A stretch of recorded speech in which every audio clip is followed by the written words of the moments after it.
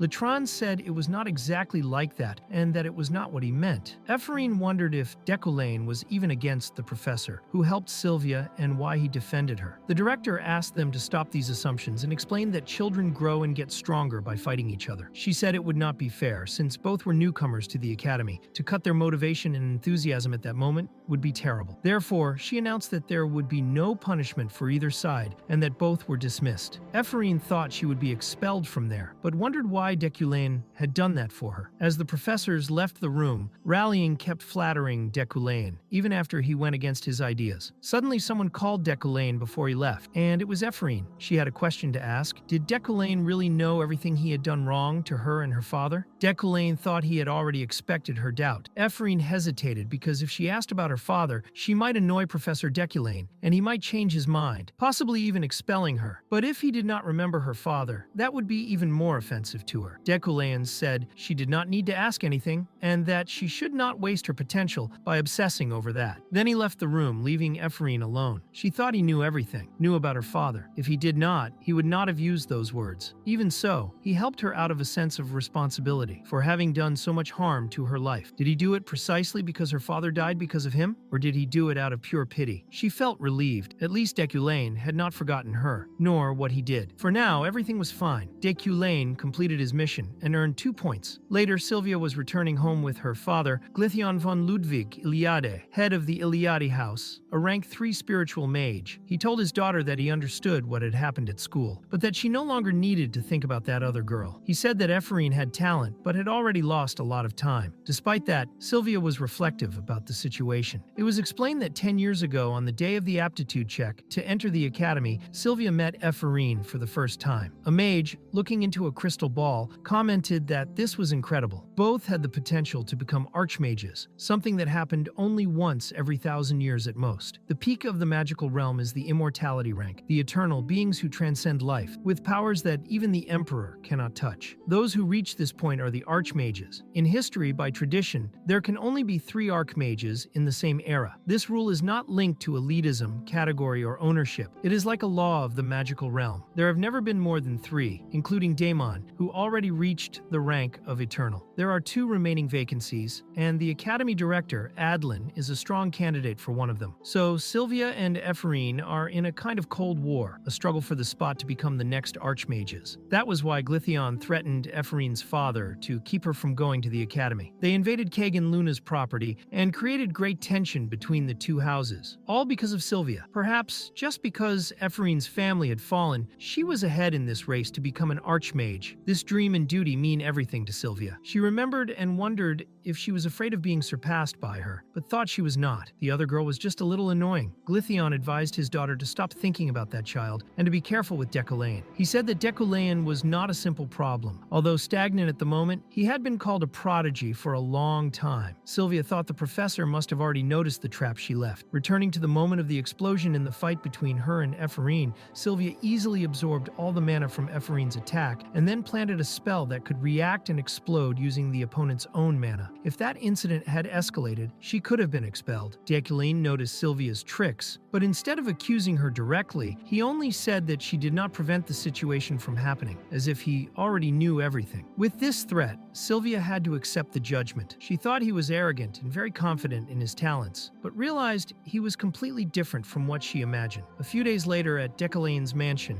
he was getting ready for an important event. Later in the car, he thought that according to the system, helping Epherene was the right decision. He gained points in the story and eliminated one of the variables that could cause his death. He was surprised to learn that the novice who asked the question at the beginning of the story was Epherene. He also imagined that Sylvia was hostile toward him because of what happened, but understood he needed to act that way to avoid something worse. He wanted to avoid high society activities as much as possible, but could not ignore them, since there was a chance to earn shop coins. The mission was to attend the social event called New Year's Flower. To access the shop, he needed at least 5 coins, so he decided to seize every opportunity to get them. The car stopped in front of a large and refined palace with a red carpet at the entrance. The party was full of high society, where each person was part of a noble house, and there were many familiar faces for Deculain, including Yahello, whom he had personally shaped. He thought coming to the event had been a good idea. An older gentleman turned and said, "Look, Professor Deculain, my son studies in your class." This caught the attention of many people, who began flattering him, saying how amazing he was. Deculain thought that was nonsense and ignored it, focusing on another conversation. He heard the name Ganesha. Among all the adventurers in the story, she was the most important at that moment. If he could build a good relationship with her, it would be one of the greatest achievements of his life. He wondered where she was at the ball. While looking, he realized someone was watching him. It was Ganesha herself, the only woman dressed as an adventurer at the ball, with her red hair and long braids. Deculain thought he needed to find her quickly, but was interrupted by Yahello von Garion Rewind, a rank 4 mage of the Imperial Court. Yahello said he was honored and flattered that the great Professor Deculain remembered him and asked about his recent research. Without meaning to be rude, he mentioned strange rumors involving the professor's name. Deculain wondered what he meant. Yahello explained that Deculain's research had not advanced in 3 years, and that there were rumors questioning his aptitude as a professor and mage. Deculain realized Yahello was not even hiding the provocation. It was explained that Yahello was Deculain's colleague at the university. They were close, but after Deculain took the senior professor position, Yahello openly resented him. This kind of provocation could have affected the original Deculain, but it did not impact him currently. Moreover, the rumors Yahello mentioned had some truth. When Deculain looked to the side, he noticed Ganesha had disappeared. He became really angry with Yahello because he lost Ganesha because of him. So he approached Yahello closely and told him to stay far away and mind his own life, calling him a bitter little man. Yahello was offended and asked what he had just said. Deculain thought he needed to find Ganesha to establish a connection with her. Otherwise, his plan would fail. Later during the ball, while everyone was looking for Professor Deculain, he explained that he had to leave discreetly to avoid people gathering around him again, and that was why he usually did not attend noble events. Then someone caught his attention. It was Ganesha, the person he had been looking for. She said it was curious to find him there, as if he was searching for her. Deculain thought he was running from people and ended up finding Ganesha by chance. He wondered if they already knew each other, and Ganesha laughed, confirming that he really was looking for her, as if he had something important to discuss. She apologized for the last mission, returned the deposit, and paid the fine fee, suggesting he could let it go this time. Deculain realized they had a contract, and that she apologized for not bringing the magically talented child he wanted. In fact, she did not want to do it because she became very attached to the child, so she could not fulfill the mission. At that moment, Deculain understood that he wanted to repeat a cycle from the past when he tried to steal another child's talent. Ganesha then asked how long he planned to live that way. He reflected on how the man whose body he possessed accepted flattery and betrayal, deeply hurting others to protect his reputation. Deculain replied that from now on he planned to live differently. Ganesha did not expect that answer because she thought he would have tried to kill her just for saying that. She fled after accepting a mission he did not want people to know about. Deculain considered that worry exaggerated and wondered what the woman was thinking. Trying to fight Ganesha would be suicide since she was powerful enough to kill him with one hand. She had traits of a supreme master and was indestructible, a true adventurer at the peak of physical strength. Deculain thought he only did not send an assassin after Ganesha because that happened when he took possession of that body. If he had not done that, he might already be dead. Still, the conversation was different from what he expected, and in the end, he managed managed to establish a connection with her. Feeling there was no more reason to stay, he said he would return to the ball and asked her not to worry. Ganesha asked if he was really going to leave, if he would not try to expel or kill her. Deculain replied that he was not that low. Ganesha was left speechless. Then he thought that with the power of the Eucline, he could impress Ganesha using the strength of the Adventurers Guild, but even without being on the front line, that would increase his chances of dying. The system indicated that he avoided a variable that would lead to his death and earned another coin from the store. Deculain wondered if he could have died during that conversation, but did not realize it at the time. He was not safe at any moment. Meanwhile, at another point in the party, the novice adventurer Rayleigh asked her sister how long she was going to sit there, and Julie replied that, to begin with, she did not even want to have come. Rayleigh told Julie to at least enjoy herself properly, but sighed and asked how everything had been recently. This was because many rumors were spreading about Professor Deculain, and she was very worried about the situation. Julie remembered the conversation she had with him and felt very bad. She said things were going terribly wrong. Rayleigh said that, after hearing that, she also did not feel very well. At that moment,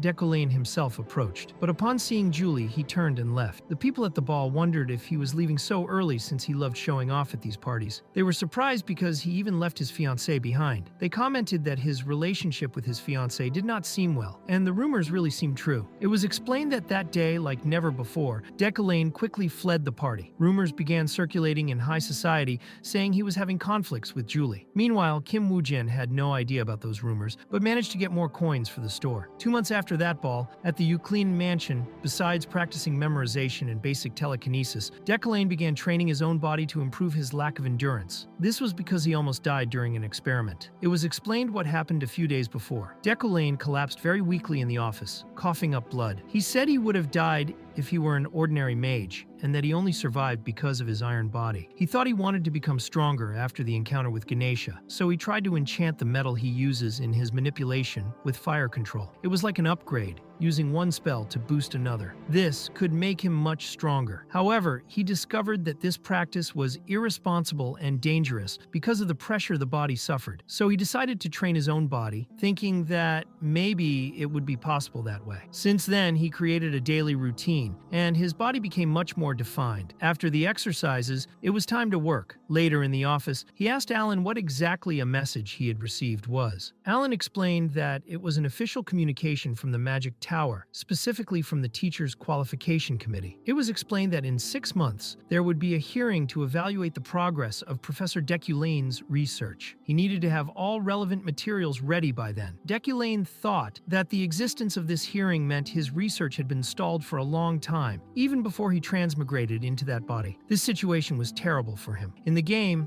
Deculain was always seen as a professor, that is, his trajectory and missions depended on that, so he would not die. Being a professor was a prerequisite. If he lost the job, he would probably lose everything and end up dying. He hoped at least there would be something in Deculain's own laboratory, but upon entering, he noticed the mess there. He thought the place looked abandoned for a long time. It was not possible that he frequented an office in that state. Then he noticed something strange, a pile of mud that looked especially artificial. He wondered if it was hiding something. He did not know what it was, but he was sure it was made to prevent him from touching it. To clear the way, he used telekinesis, meaning he did not touch it directly. Inside that mud was a book, and he realized everything was written in codes, as if they tried to hide the content of the research. This was useless to him because he used his comprehension to decipher it. Upon doing so, a lot of mana emerged from the book, a dazzling golden glow. It was definitely brilliant research, but it was incomplete. Some parts were blank, other pages were torn out, and the theory was completely wrong. Still, the main concept of the research was intriguing, especially because his magnate trait recognized it. He realized the photo inside the book was of Epherene and thought it was her father who tried to hide that research while working with Deculain. The mages of the Aluna house suffered because of Deculain, and Epherene ended up living a very bad life because of him. It was all his fault, so he crumpled that research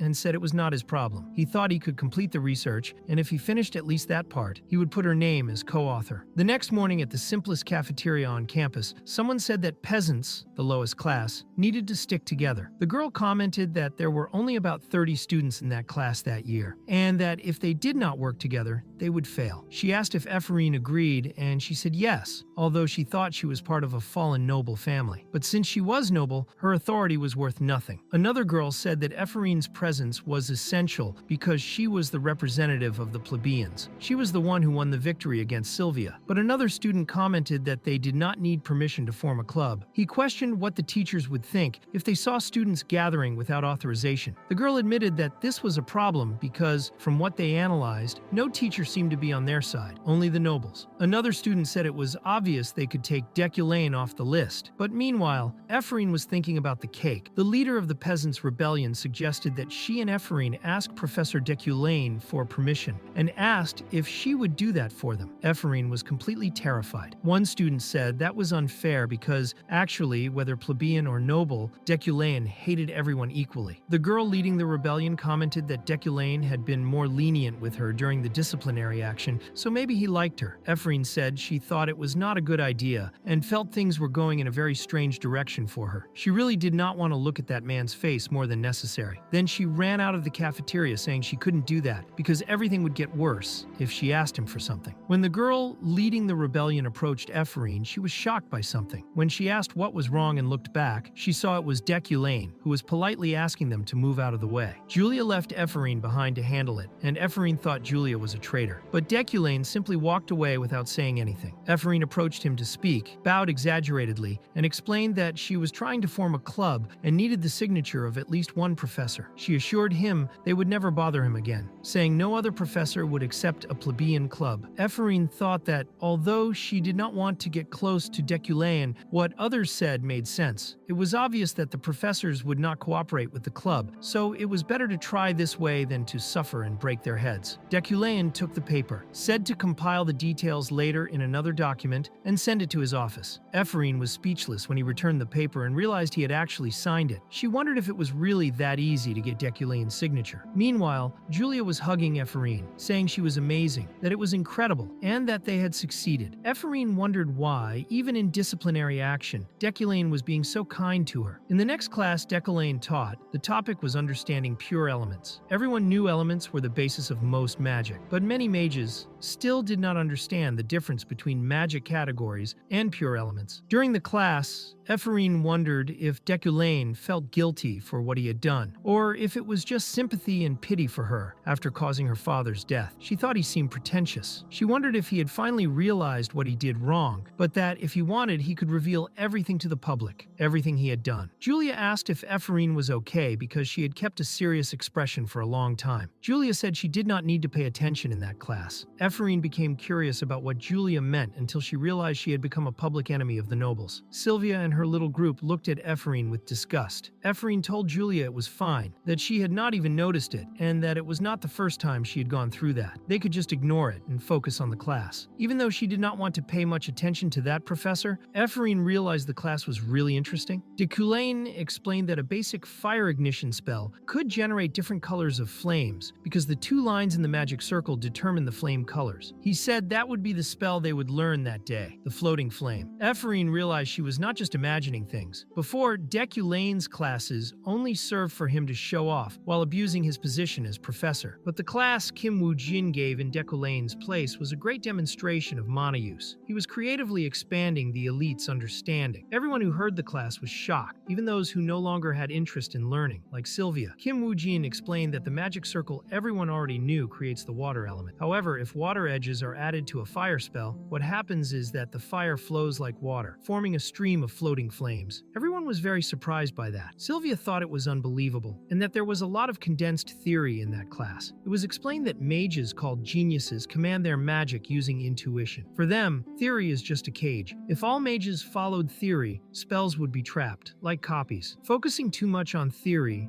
reduces the time spent learning real magic. Understanding magic only by theory is an inefficient method that makes mage training harder. This is the contradiction of a mage. In the end, to become part of the elite, one needs great intuition, just as Deculain was demonstrating. The elite could hardly explain how their intuition worked. Sylvia thought that for Deculain, whose main talent was being a mage, giving a theoretical class at that level was unbelievable. Later in the corridors, Epherene sighed, saying the class was very different from what she had heard. She thought thought it was the first time she managed to focus so much on a class. While returning to the mages' dormitories, Epherene noticed that the plebeians' door was full of graffiti saying they were arrogant trash and did not even deserve to be at the academy. She wondered how long those childish things would continue. She thought the situation got worse after she challenged Sylvia. Then she saw a letter under her door, which was a sponsorship certificate. Epherene said she would not fall for that trap because it made no sense. Why would someone sponsor her? She thought it must be a trick and planned to report the fraud to collect a reward. Later, at the magic office, Epherene was leaving and realized the sponsorship was real. She was very shocked when they confirmed the seal was genuine. She was so happy that she pinched herself to see if she was dreaming. She asked herself if anyone had seen it. She went straight to the dormitory and started packing her things because if someone knew about the sponsorship and wanted to kill her, she would already have a way to escape. She remembered the secretary's strange face and thought maybe they wanted her money. She decided she needed to be more careful. She hit her head hard on the desk, but said, at least feeling that pain, she knew she was not dreaming.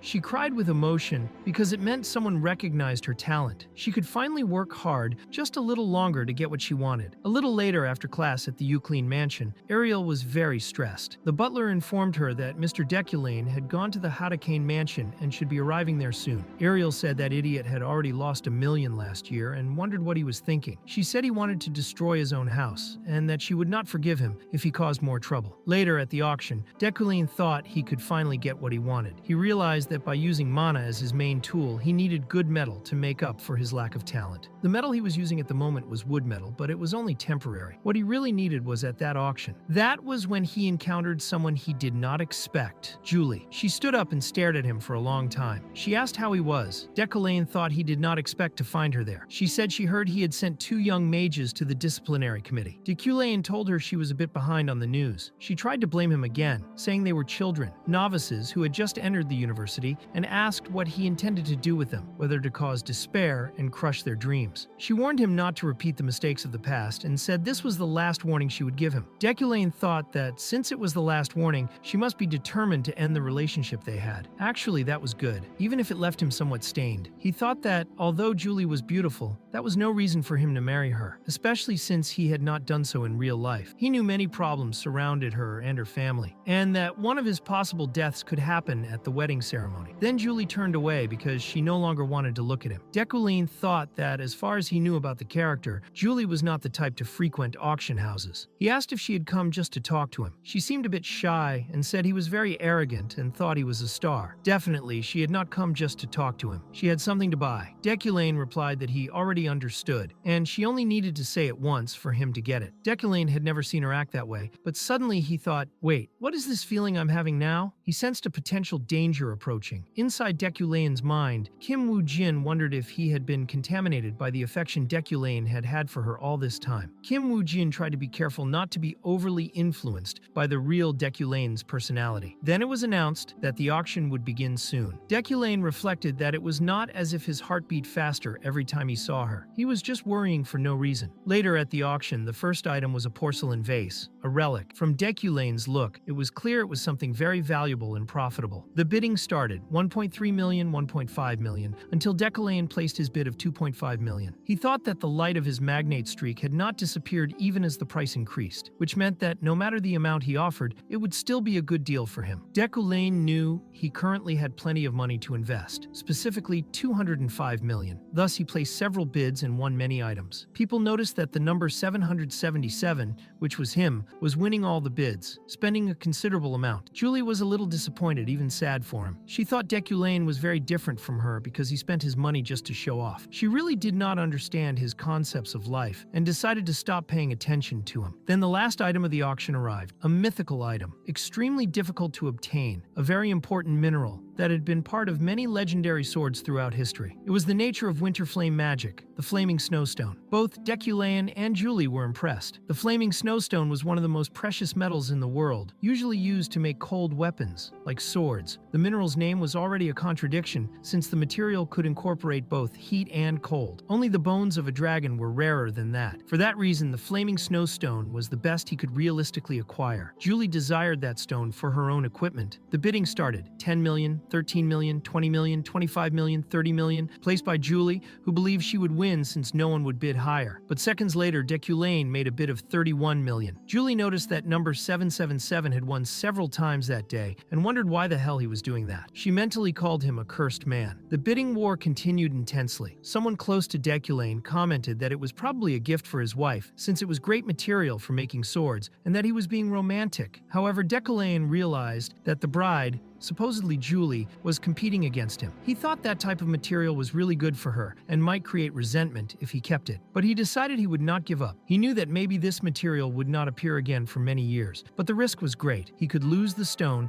and keep the relationship, or destroy the relationship and get the material. Even so, he was determined not to give up the flaming snowstone. The last bid, which no one contested, was 42 million, placed by Deculain. People thought it was impressive, the most intense bet of the night. They commented that Julie had gone too far since she probably wanted that gift for herself. However, upon hearing that, Julie became very angry. She thought Deculain was repeating what he did a year ago. She never asked for any of that. At the last ceremony, at the previous auction, he bought many things to show he could buy anything for her, but it was all to feed his own ego and arrogance with those treasures. She felt offended because she already knew who he really was. Angry, Julie left the room. She ended up ruining the engagement ceremony, but of course, that was not the end. Deculain would not let that pass so easily. Rumors and malicious gossip began to circulate about Julie, clearly aimed at ruining her reputation. It was obvious who was behind it. Julie thought all that would only push her further from Deculain, and that the plan to make her join him again would not work. She believed that, no matter how much he tried, she would never love someone like him. When everyone left the auction, Deculain approached Julie and asked if she really wanted the flaming snowstone so badly. Julie thought he was trying to manipulate her again, like a toy, but Deculain just apologized, which shocked her deeply since he had never said that before. He said he would leave now, and she was speechless, wondering what exactly he was apologizing for. Perhaps for taking the flaming snowstone away from her. The Deculain she knew was not that kind of person. At the exit, someone called for Julie. It was her older sister Josephine, the eldest daughter of the Frieden house. Later at home, Deculain thought that Julie probably wanted that stone to craft equipment or a weapon for herself. Since he had taken the stone from her, she must be angry. But the fact that one of the variables leading to his death had not been avoided was strange. He knew there were still other chances for her to try to kill him. When he entered, he noticed all the servants had worried expressions. They informed him that Miss Yahello had already arrived. Walking up the corridors, he found her. Yahello said that payment was to acquire the mine and asked why he was holding the money. Deculain thought he should have been more careful, even though it was a personal account with a lot of money. He assured her he bought only profitable things, but Yahello shouted at him, asking if that was how he treated her, like a trash can. She complained that he seemed to think her purpose in life was to clean up all the mess he made. She explained that the estate's finances were tight, that she and the servants worked desperately to avoid disaster, while he spent all the money as he pleased. She asked what kind of idiot would bet all the mansion's money like that. Deculain felt the villain's fate manifest there, with a golden light mixed with red energy. He realized the aura of the magnate and the villain's fate were blending. This meant that if he did not ease the situation, it could become a variable causing his death. On the other hand, if he overcame it, it would be a huge source of money. He already knew the solution to that problem and told Yahello not to worry. Yahello replied that whenever he messed up, she was the one who suffered and cleaned up the mess. She asked how he expected her to live that way, reminding him she had left college and never met anyone because of him. Deculain responded that she did not need to do that. Then Yahello asked what exactly he meant by that, reminding him that since their parents' death, he only spent money and made mistakes, having spent 150 million in a single day. He surprised Yahello by saying he would give her the position of head of the family. She was completely shocked, and he repeated that he would give her the position. She blushed and asked if he was serious, but he told her not to say nonsense. He assured her he was not lying, and if she did not believe him, they could make a mana oath. Yahello asked if it was the oath that, if broken, caused death, and he confirmed it was. She then asked why he was doing that, and if he had hit his head. Deculain said that if she did not want to believe, she did not have to. Yahello said that if he broke his word, he would be dead. He asked if she was leaving just like that, and she said yes, because someone had burned all the money and she needed to fix the mess. When Yahello left the room, Deculain got 2 more coins from the shop and thought the storm had finally passed. Fortunately, he managed to solve everything without further incidents. As a senior professor at such a prestigious university, losing the position of family head was not so worrying. If he continued changing things one step at a time, maybe he could escape his death. Then, through the window, an intruder appeared. It was Ganesha who wanted to talk. She said she was just passing by and came in out of curiosity, but the conversation was so shocking she had to stop. Deculain asked what was so shocking. Ganesha said she had always done the job of family head in his place, but it was still surprising. She spoke about Yahello von de Loon and the Eucline, explaining that woman had not a drop of Eucline blood running in her veins. Deculain wondered what exactly she meant by that, as he did not remember that setup about Yahello. He knew that in the game's programming, Yahello was his half-sister, and was aware she was not a full sister. However, that she had not a single drop of Eucline blood was something he had never heard before. Ganesha explained that it was Deculain himself who asked her to check if Yahello really had the same blood as him. Deculain wondered if that happened behind the scenes, but said it was okay since Yahello would still be Yahello, a Eucline. Ganesha commented she was increasingly surprised because she never imagined Deculain would say something like that. She said she would keep the secret and not spread it to anyone, but needed to warn one last thing. She had heard that the 6 snake heads were moving. It was explained that the 6 cobra heads were one of the largest criminal organizations on the continent, with each head worth many millions. Ganesha said they were after the items Deculain bought at the auction, and advised him to stay alert and watch his surroundings. She also suggested he improve his defensive magic at the mansion. After she left, Deculain used his telekinesis to clean the window because he was gerontophobic, but he thought he was in trouble now since he knew nothing about the matter. The truth was he didn't need to know, as it would not intrinsically change anything. He would not change his attitude toward Yahello, whether she was or was not his real sister. Yahello would remain his younger sister. Later in the forest, Ganesha was talking with a group and said that Professor Deculain had changed a lot. She could hardly believe the transformation of that man after hearing some kind words from him. She wondered how such a despicable person could completely change because of a few phrases. One of the adventurers joked that it happened because she was in love with handsome guys. Ganesha replied she would tear his face off because he was ugly, but he said his grandmother told him he was handsome. Then they started fighting right there. Rayleigh, who was part of that group and actually Julie's niece, not her sister, mentioned something about confusion in the Korean language, where uncle, older cousin, and older brother are all called older brother, making translation difficult. Ganesha told the group they no longer needed to worry about Deculain and asked if he wanted another magic slave, but apparently he did not intend that. She told the group they could return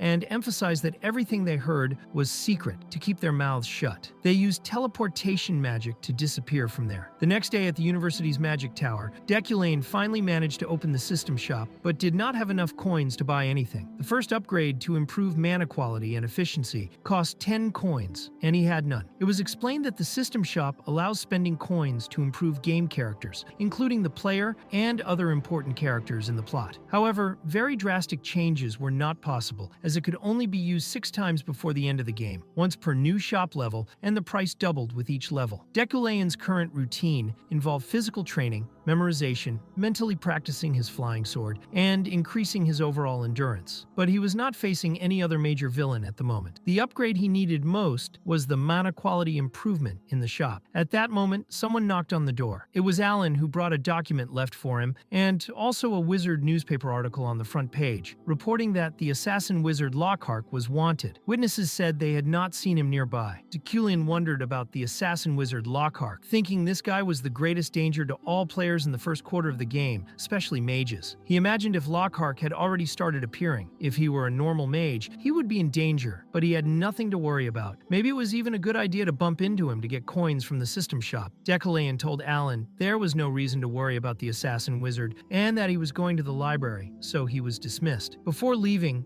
Alan remembered something and asked if he intended to become a teaching assistant. Deculain said yes, of course. But then Alan shouted when he realized what, and asked if Deculain wanted to recommend him as a teaching assistant, even though he had said before that Alan lacked talent. Deculain said he had changed his mind, but actually thought it was because he was told he needed a teaching assistant from now on. He told Alan enough with the questions, gave him a bracelet with the Eucline emblem, and asked him to keep up the good work. Alan bowed and thanked him deeply, emotional and happy with the recognition. Deculain thought Alan was great with documents and would be very useful from now on, so he couldn't let him escape. However, he reflected that given the cruelty he had already shown the boy, he would not blame him if he wanted to run away. Since in the past, Alan did all the work alone, so why hadn't he escaped? Deculain said Alan could take that day off, and even gave him some money to buy dinner for himself. Alan was surprised, thinking it was too much money, but Deculain left without saying more. He was amazed. Later, in the Academy staff library, Deculain thought he had come because of Luna's diary, the one he found in the mud in his research lab. However, there were many errors and flaws in that research, and he needed to fix them. He thought it would be good to study grimoires, given the point he was at in the story. Suddenly, he saw a person and asked why she was in the staff library, where only employees were allowed. It was the rookie Sylvia Iliad. She was caught red-handed. It was explained that 10 minutes earlier, Sylvia was consulting whether she could enter the staff library to look for research material. Professor Relin, in contact with the secretary, said there was no problem since she was the successor of the Iliad family and was free to use the library. The secretary let her pass. Sylvia's hobby was basically literature and languages, so she often went to that kind of library or reading room. She took advantage to find material for her magic research, but also found a romance written in Ethanel, unlike any she had read before. With the disappearance of the fairies, the value of that romance had increased even more, making Ethanel romances increasingly rare. That was why she visited the executive library to access those romances, which she could not normally access as a student. Of course, she did not expect to find Deculain there. He asked why she was in the executive library and if she wanted to go back to the disciplinary committee. She was terrified and asked why he was there. He said he had come to get a specific document and that he had permission from Professor Relin. Deculain said that meant Relin ignored the school rules, and the librarian tolerated it as well. In that case, both deserved disciplinary punishment. Then he noticed the book she held, took it, and asked if it was a romance written in Ethanol. He asked if she really broke rules to get a romance. Sylvia was surprised he understood the language, but said that was not the important part, as she was interested in languages and literature. Deculain returned the book and said he would let it pass this time, but if she came back without permission, he would take disciplinary action. He simply left, leaving her behind. She thought the professor had humiliated her, but he only wanted to understand the fairies through the Ethanel romance. She wondered how he could read that language, which had little consistency and was very difficult to understand. Later, during one of the classes, the group was in a clearing in the forest, like a survival training session. Professor Relin said it was the first practical training for the newcomers, and that it seemed they were not afraid of the Mountain of Darkness. Relin commented that the training would have to stop at night, but that he was proud. It was explained that the Mountain of Darkness was located far from the university and held great significance, besides strict security for the magic tower. The forest served as a training ground for the school's mages, offering real experience, and was a rich source of magical materials. Because of this, the danger of poisonous animals and creatures was high, and the magic tower implemented various protective barriers and ensured patrols with a professor on duty. Relin told Deculain that the professor on duty for that week had not been decided yet, and that they needed someone new. He recommended someone, but Deculain said he would do it himself. Relin was impressed, as expected from the head professor, who would naturally take the lead as a great example. Deculain thought that obviously it was not for a noble reason that he did this, since he had a mission that would give him coins from the system shop, but also because something in the forest was calling him. That must have been why he received this side mission. He wondered what was going to happen on that mountain, but he knew for sure it would not be anything good. 9 hours later, at a cafe near the magic tower, several people were eating a delicious dessert, and Epherene paid for everyone since she was able to. She said the bill was on her, and Julia commented that she had already compiled the documents and made the club plan, which would soon be approved. This was their first big breakthrough, and she only hoped the group would not be empty. The others responded that people would naturally join. Julia also said she had heard there was training on the Mountain of Darkness earlier, but Epherene was not paying attention, concentrating on her dessert. Suddenly, they heard a very frightening noise and a huge pressure. Everyone ran out to see what was happening. People were shouting for help, and everyone ran to assist. Julia realized something was wrong, but Epherene kept running. When she arrived and looked around, she wondered where she was because she was no longer on the cafe's street. Then she heard another call for help and asked desperately where the person was. As she approached, she realized it was not a person asking for help, but someone completely covered in blood. Epherene understood it was an attack and prepared her magic to defend herself. Soon another person approached, specifically Deculain. She asked why the professor had just attacked a woman, a civilian, with magic. The professor replied she should open her eyes and see that it was not a person. The figure had transformed into a large creature. Deculain explained that Epherene must be under an illusion, something common with demons. He then used telekinesis to grab Epherene by her clothes and drag her away from danger. Deculain said it was time to hunt and thought the demon must be furious to have lost its prey. As the demon approached, Deculain pushed it away using his metal and telekinesis. The demon managed to propel itself and hit a metal barrier, and Deculain noticed the creature's core was right on its forehead. However, the metal was not very effective against the demon's tough skin. He thought the demon's blood was boiling and its traits were making it furious. This was also due to the Euclean lineage attribute. They had exceptional power to subdue demons, and when facing these creatures or entering regions regions with demonic energy, they could purify the mana around them using their own mana, which increased the purified mana's quality level. However, this also made them a bit more aggressive than normal. Basically, the lineage had a natural hostility toward demons. The renowned Euclean legacy was known for hunting demons since ancient times, and this manifested in Deculaean as well. He would never let a demon survive, and this anger brought pure power. Then he hit the demon on the head with a metal fragment, earning 1 point from the shop for killing a demon in that forest, and another point for accomplishing something related to the Euclean lineage. He unlocked another Euclean attribute. Deculaean commented that the cursed creature remained disgusting even after death, but he thought that with a demon appearing there, the signs were finally emerging, indicating the start of the game without the player. The next morning at the academy, Epherene woke up slowly but screamed loudly when she got up. The maid asked if she was awake already, and Epherene asked what had happened, as she had been in the forest and now was there. The maid explained it was okay if she didn't remember anything. The previous night, a demon appeared on the Mountain of Darkness, and she was one of the targets. She fainted and was found by other students and school staff, taken to the clinic. The Mountain of Darkness was closed due to the demon's appearance, and the Magic Tower was investigating the site. By the way, it was Professor Deculaean who saved her. Epherene thought again about that man and asked what day it was. The nurse replied she had been there for 36 hours, so it was Wednesday. Epherene commented that she was very late, opened the door forcefully, and arrived breathless to class. Julia was already waiting and asked if she was okay. She had tried to visit her in the clinic, but Epherene had not woken up yet. Epherene replied she was great, without scratches and full of energy for the time she had slept, but asked what the lesson that day would be about. Julia said she didn't know either, since when Epherene arrived, things were already organized and the materials were on the table. Deculaean appeared accompanied by his newest teaching assistant, Alan. Epherene wondered who he was, but that day Deculaean would make an announcement, introducing Alan as the class assistant. The group started murmuring, saying they had heard Deculaean like to teach alone because, in the story, he never had an assistant. Having a main assistant was a great responsibility and opportunity, especially for someone in Deculaean's position. Epherene heard all that and thought it made sense, remembering that her father, who was a researcher, never managed to become a teaching assistant at the academy by age 30. So why would Deculaean have accepted a mage she had never seen? Deculaean continued explaining that the day's lesson would focus on learning through experience. They would have to solve a task within 3 hours of class, and Alan began distributing timers to everyone. Meanwhile, Epherene thought about the bracelet, an inheritance from her father that always reminded her of him. She wondered who her father was to Deculaean and why he had not given him a chance. Was he trying to be kind now? She knew she needed to focus and complete her mission. Then someone announced that in 25 minutes and 15 seconds, the task had been completed, and it was Sylvia who managed to magically grow all the branches of the assignment. The professor examined her work and said it was perfect, allowing her to leave. Sylvia stood up, looked at Epherene, and sighed arrogantly, which made Epherene very irritated. She thought she needed to finish quickly. As time passed, Julia and Relin left the room, and the rest of the students also left, leaving only Epherene, who was literally the last to remain. She thought she needed to come up with a strategy since she was not only surpassed by Sylvia, but also was the last in the class. She wondered why she was like that, if she was really so incapable that she could not complete that task. She thought that since she could not finish something simple, she would have no chance to take revenge on the professor. Suddenly, someone said the time was 5 minutes and 47 seconds, and it was Deculaean who was still there. He asked how long she was going to make him wait. She wondered if he was really there and realized he had waited the whole time. Deculaean said she had collapsed in front of an easy task and had not finished on time. She lowered her head and apologized. Deculaean then said that even if everyone laughed at her, even if everyone wanted her to fail, even if the person she hated most was right in front of her, she needed to remain calm and rational at all times. He stated that she would never reach his level if she continued with a weak mind. He was sincerely disappointed because he knew she had much more potential to offer than that. Epherene reflected alone in the room, sat down again, and remembered his phrase, becoming very angry. She asked herself what mattered if she did not meet his expectations. She could do it regardless of being disappointed in herself. She believed she would succeed no matter what. Then she accumulated so much magic that she was dazzled by her own mana. Deculaean was actually hiding outside the room, watching. He thought that should be good enough since he had spent a lot of time there with her, but considered that investment necessary. Her growth was essential for what would happen in the future. He reflected that the main mission of the game was already starting, based on that demon who appeared on the Mountain of Darkness. In the era when darkness would take almost everything, they desperately needed an important character to deal with various situations, contain the evil power, and complete the main mission of the game. One of those characters was Epherene, Epherene. At the moment, her mental state and proficiency as a mage were somewhat lacking, but in the future she would have incredible growth, which could even put him in danger. However, he would not let that happen. For him, destiny was reserved only for the weak, and he would rewrite everything. Deculane's personality would not accept being surpassed by a rookie. After a while, Epherene left the room and ran through the corridors. When Deculaine entered the room, he realized she had managed to do everything. She completed the task in 6 minutes and 25 seconds. In the report, he wrote that she had all the bad habits and disadvantages characteristic of those who were not from the academy, but that the quality of her work was worthy of first class. He earned another store coin, and Deculaine thought that since Epherene had left, he would leave too, until a specific person appeared for him. Zeit appeared and said it had been a long time since they last saw each other. Deculaine wondered why that man was there. In fact, he was Zeit von Bruggen-Frieden, the current head of the Frieden house, Julie's older brother, and he was the one who arranged their marriage. More importantly, he was ranked third in combat, which meant he was more powerful than Ganesha. He was an important character for the plot, with incredible combat power. Deculaine wondered if Zeit was there because of the flaming snowstone, which Julia wanted so much, and if this situation would be a death variable. He had no idea what that monster wanted with him. Zeit said it was great to see him and mentioned hearing rumors that his relationship with Julie was not very good. He said he was thinking of arranging a dinner with everyone so they could settle things. Deculaine thought that fortunately, that man was still being friendly. He replied that it was fine and that the dinner would be great. Zeit put his hand on his shoulder and said he was quick to make decisions, which is why he always liked him, and that he would choose the restaurant, even paying the bill without responsibility. He really hoped to see him there, Professor, and left. Deculaine thought he did not even have a chance to refuse, and that refusing was actually not an option. Zeit's family was the most important thing to him, and if he interfered with their plans, he did not know how he would react. The next day at the Frieden mansion, Julie said she did not want to meet her brother because he hated her a lot, and she did not want to see that man. Besides that, she needed to train the knights. Zeit asked if she was still in a bad mood for losing the stone, and she said no, saying it was not like that. While they were arguing, someone else approached. Zeit asked if the metals they bought for the mansion were not enough to make weapons and equipment, but Julie said that if Deculaine really wanted to give her a sword as a gift, she would announce the immediate end of the engagement. Zeit became very stressed and asked her to think carefully about what she was saying that canceling the engagement would be stupid. He added that she should not be so offended by a marriage that was not even hers, but said she knew very well that no man loved her as much as Deculaine did. That was why he was in love with someone else. Julia denied it, and Zeit asked if she was worried about Deculaine's lack of talent. He said he was not worried about that either. Then Zeit said there would be no problem if she went to the dinner to settle everything by talking. Julie became thoughtful, but so irritated that she drew her sword and began performing several powerful attacks. Watching everything was one of Julie's subordinates, named Veyron. He commented that her sword was excellent. Julie apologized for showing that embarrassing side, and Veyron said he understood. He said that evil man did not deserve to be associated with her, and that the head of the family was forcing the marriage. However, he asked her to stop speaking badly about others behind their backs, as that was not the conduct of a knight, and advised Veyron not to tarnish his own name because of her. Veyron replied that he understood and that it was okay. At that moment, Julie said they would return for now, but Veyron was thinking about something. After seeing so much suffering, he came to a conclusion about a way to prove his loyalty as a subordinate, something only he could do, something that would make Julie happy. Meanwhile,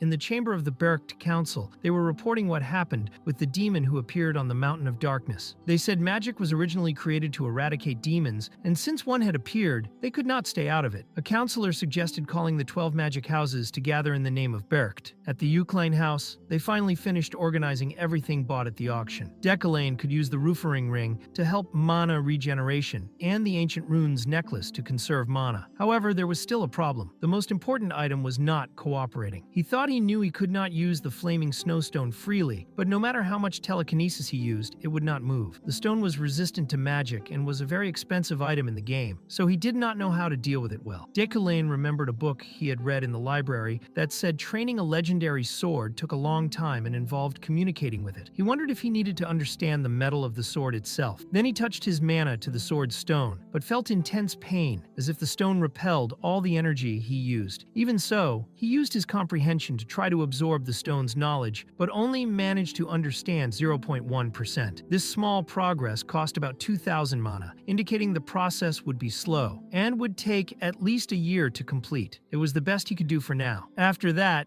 Deculane decided to go to dinner. Remembering it was the dinner with Zeit and Julia, he was very worried because in 4 days there would be a scheduled event in the game's story, and if the story followed its normal course, he would be dead that day. Later, at the Von Meschel restaurant, Zeit thanked Deculane for arriving on time and said Julia had left the house before him, so she was probably waiting at the restaurant. When Zeit entered the room, he commented that Julia's outfit was magnificent and that she looked very elegant for that special day. Even Deculane was impressed by her beauty, since he usually saw her always wearing armor and had not realized how beautiful she was. Perhaps that was the reason he fell in love with her. Another person at the table also praised Julie, and Deculane realized there was another person present, Josephine, Julie's older sister. He had always seen her as a protective sister, but in fact, she was one of the most dangerous people he knew. Josephine was a sociopath, capable of using any method to get what she wanted. She led a secret intelligence organization called Shadow, and her power was comparable to Zeit's. The only person she really cared about was Julia, so getting involved with Julie could be a fatal mistake. Deculane did not understand why Josephine had not killed him yet, but he felt that upon entering that room, the assassin's intent of that woman was triggered. The villain's fate manifested just by the fact that he was there, and to feel so much pressure, his death variable must have been very high. To get out alive, he would have to show his true feelings for Julia. Zeit decided to get straight to the point before the food arrived, and asked Deculane when he wanted the wedding to happen, since they had been engaged for 3 years. Deculane was surprised and asked how come a wedding, since for him that was a matter between house leaders. Zeit said Deculane could speak openly, and Deculane noticed that Josephine was watching the conversation closely. He answered that he wanted to leave the decision in Julie's hands, since if she was not comfortable or confident about the marriage, the engagement could be broken. Zeit asked if he would break the engagement so easily if it was because of the recent problems in their relationship. He suggested they could try to reinvent themselves, try to fix everything, because the elders of the houses would not like to see the engagement ended. At that moment, Julia shouted for Zeit and asked them to leave Deculane and her alone to talk. Zeit looked at Josephine and agreed, so the two were left alone. Julia stood up and asked directly what Deculane was trying to do and what he wanted. Deculane realized he was being watched from the door. Josephine was listening carefully, although she left disguised with a smile. He was sure she was using some means of spying and would never leave so carefree. For Deculane, this was an opportunity because Josephine did not know he knew her true identity. If he managed to declare and convince Julie that he really loved her, he could eliminate the death variable weighing on him. Deculane spoke seriously to Julie, saying he was only trying to show his true feelings. She asked if he felt anything. Deculane explained that it seemed neither of them could stop the engagement. They were already too far along. Julie then asked if he planned to torment her for the rest of her life. Deculane said that before all this, he had used his connections to try to secure that engagement, persuading the elders of her house, and that he would do it again. Before he could continue, Julie said that Battlefield was dangerous, referring to the conflict between them. Still, with boldness, Deculane offered her command of the Hadokane Knights. When she refused, he spread rumors about her, which was why she now asked what evil plan he was plotting. Deculane thought he already knew all that. He admitted that what he did was confuse his obsessive desire to keep her close with a kind of true affection, and ended up destroying everything around Julie, so she would have no choice but to stay with him. He understood better than anyone the hatred Julie felt toward him. For that reason, he promised not to do those things anymore. Julie replied that she would never believe anything that came out of his mouth again. Even so, Deculane admitted he had been very unfair to her and had made many wrong decisions all that time, but stressed that he was not the only selfish one. That also applied to her family, especially Zeit. He questioned that if they were not arrogant before, why were they preventing Julie from canceling the engagement? At that moment, Julie was left speechless. Deculane added that for her to achieve her dream of becoming a guardian knight, she needed the support of her house. Surprised, she asked how he knew that. He replied that he was neither honest nor loyal, but he knew her difficulties well. When she asked what he meant, he explained that his personality was the opposite of what she wanted, and that he was not suitable for her. She asked him to get straight to the point. Then Deculane said he could only do one thing for her, keep the engagement, but they would not get married, even if he wanted to let her go. They were bound by very complex politics beyond marriage. He offered his name as a shield for as long as she wished, until the means to fulfill her dreams were realized. He promised to wait and keep their commitment. Julie asked what he was planning, since after so long, out of nowhere, he was speaking that way. Deculain said he was not saying all that because he expected something in return. However, if he could ask for something, he only wanted to see her smile once a month. She blushed deeply and was embarrassed by that declaration. Not even Josephine, who was secretly listening, expected that. Deculain thought he had said all that just to avoid his death variable. However, he began to feel something different. He realized Julie's reaction had been very cute and charming, and admitted to himself that his love for her had become real. Julie remained embarrassed and said she would not be fooled. He laughed, and she asked why he was laughing, saying she would not be made a fool of. Outside, Josephine found it a bit cheesy, but felt his feelings seemed genuine. She decided to keep an eye on things for now, but would not act. Thus, Deculain managed to evade another death variable and earned 2 store coins. 3 days later, Deculain reflected that time had passed quickly and that the day of his death anniversary had finally arrived. He arrived at the cemetery and thought places like that were unique because the atmosphere brought strong emotions. He felt all the tombstones emitted feelings, and that his heart had reached that body even before his mind. There lived the memories, not of the character Deculain, but of the true Kim Woo-jin. He remembered one night when he heard Yua-ra say she would put a secret in the game, a small detail for Deculain's story, because he was an important character in the plot. Kim Woo-jin told her not to be greedy, as that would only give the team more work. Yua-ra explained that for her, it would be important,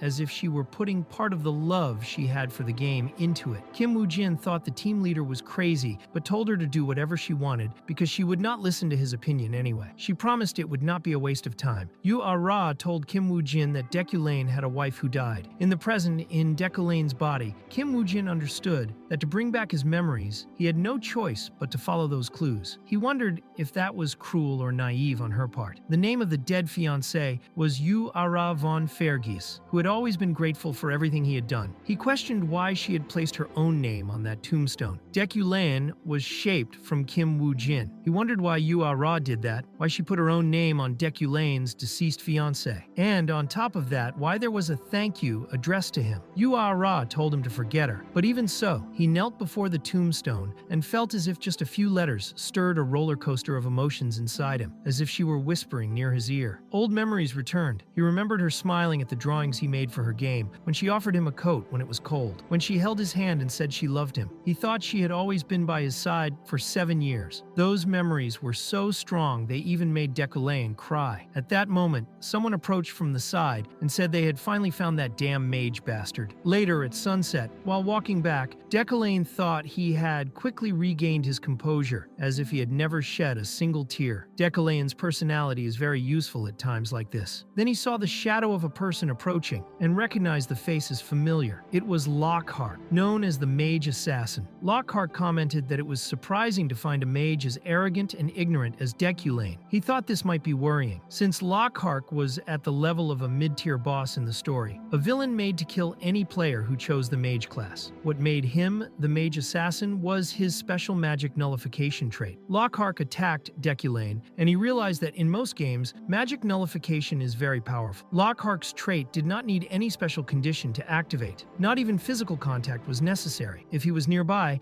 magic simply did not work. Lockhart said Deculain was an idiot because magic did not work against him, but the mage insisted on defending himself. Lockhart kept trying to attack him with a knife, and Deculain thought that was why every mage feared Lockhart. The moment the assassin tried to kill Deculain at once, he took a punch to the face, fell backward, but said it did not matter to him. After that, the fight began. It was explained that a few days earlier, Deculain had obtained 10 coins at the store and bought a mana quality enchantment, which increased the efficiency of mana control, making him spend less mana. Besides that, he gained so much strength that he had to readapt his entire telekinesis. Not only that, he was able to use mana in its purest form, with a greater effect than expected. During his morning physical training routine, he used a lot of strength, feeling that not only his mana but himself had evolved. After a while, poor Lockhart was completely defeated, and Deculain earned 2 coins at the store for that. Deculain realized that mana quality also applied to traits, and that he only defeated Lockhart because his iron body had been improved along with mana quality, making close combat much easier. Lockhart told that damn mage, who almost escaped from him, that they were all apostates who betrayed God. He said the floating island of Bercht, the magic tower, was full of crazy lunatics, parasites who could do nothing without magic. Decalain thought this was one of Lockhart's traits, which could be called broken, a deep hatred of mages. Then Decalain realized something and asked if Lockhart was a Scarlet. The assassin denied it, asking how he knew that. It was explained that the Scarlet race received that name because they are born with a blood-red membrane around their body. They are known to possess demonic blood from birth. The Scarlets live hidden from society and are antagonists of mages because magic was created to destroy demons, and the conflict between mages and Scarlets is a central element of this world, constituting one of the main branches of the story in this game. For that reason, those born Scarlets have their lives threatened just because of their race. There might even be a cleansing happening somewhere right now. Decalain said he understands what Lockhart feels and sympathizes with the oppression he endures. However, trying to kill an innocent mage is a crime and shows he has become a monster, as he so despised himself. Lockhart told Decalain to shut up, saying he knows nothing, and said to save energy and kill him at once. But Decalain replied that he knows because Scarlets are not guilty of any sin. Lockhart asked how a mage like him could know that, and Decalain said he is a Euclean, a noble who never loses composure. Lockhart asked what that had to do with the conversation, and Decalain added that the only moment he completely loses composure is when fighting a demon. The Eucleans have been demon hunters since ancient times, and the blood of a Euclean boils whenever it sees a demon, an uncontrollable instinct. Decalain asked Lockhart how he had done in combat, whether he had fallen into his provocations or gotten angry at any moment. Lockhart answered no, because he is human and not a demon. Then he wondered if that was the true posture of a noble. Deculain assured him he could trust his word. At that moment, some people arrived running, and Deculain took the opportunity to knock out Lockhart with a kick to the face, saying now he could be arrested without problems and without dying. Inspector Senor Ropa introduced himself, praised Deculain's kick, and asked if the assassin had attacked anyone else. Deculain answered everything was fine, and they could leave him there. He used his telekinesis to extract metal from the ground and a tree, beginning to shape it at will. The inspector commented that the magic was very elegant, and Deculain explained that handcuffs that are not magical are useless against Lockhart, so this wire would work better. He also said the inspector had arrived quickly, and the inspector replied that he was not on patrol, but had received a report. It was not from Deculain, someone must have heard and called them. Meanwhile, someone was there listening to everything. Deculain was leaving, wishing the inspector good luck, thinking it was good not to have seen blood because he did not want to hurt anyone else. Somewhere in this world he felt her presence. The next day at the Euclean mansion, Uriel said the Birch are being summoned again after 15 years. Deculain asked if she came only to deliver a scroll, and she replied that he usually does not pay attention to what she says, so she came personally. She said it was his job as head of the house to participate. He replied that it is not his responsibility to take care of those matters, a little annoyed. The scroll said that a demon appeared on Dark Mountain, and as a result, Bercht wants to gather the magical houses to discuss the matter. Decalain received a new main mission, the summoning of Bercht. He mentioned the mission would take place in a week, and that he could bring up to 2 companions, including a bodyguard. Uriel asked if he needed one and said that if so, he should call Jeff, but he replied that he saw no need, especially because someone like Jeff felt more comfortable driving than holding a weapon. Uriel commented that sounded a bit mean, but then said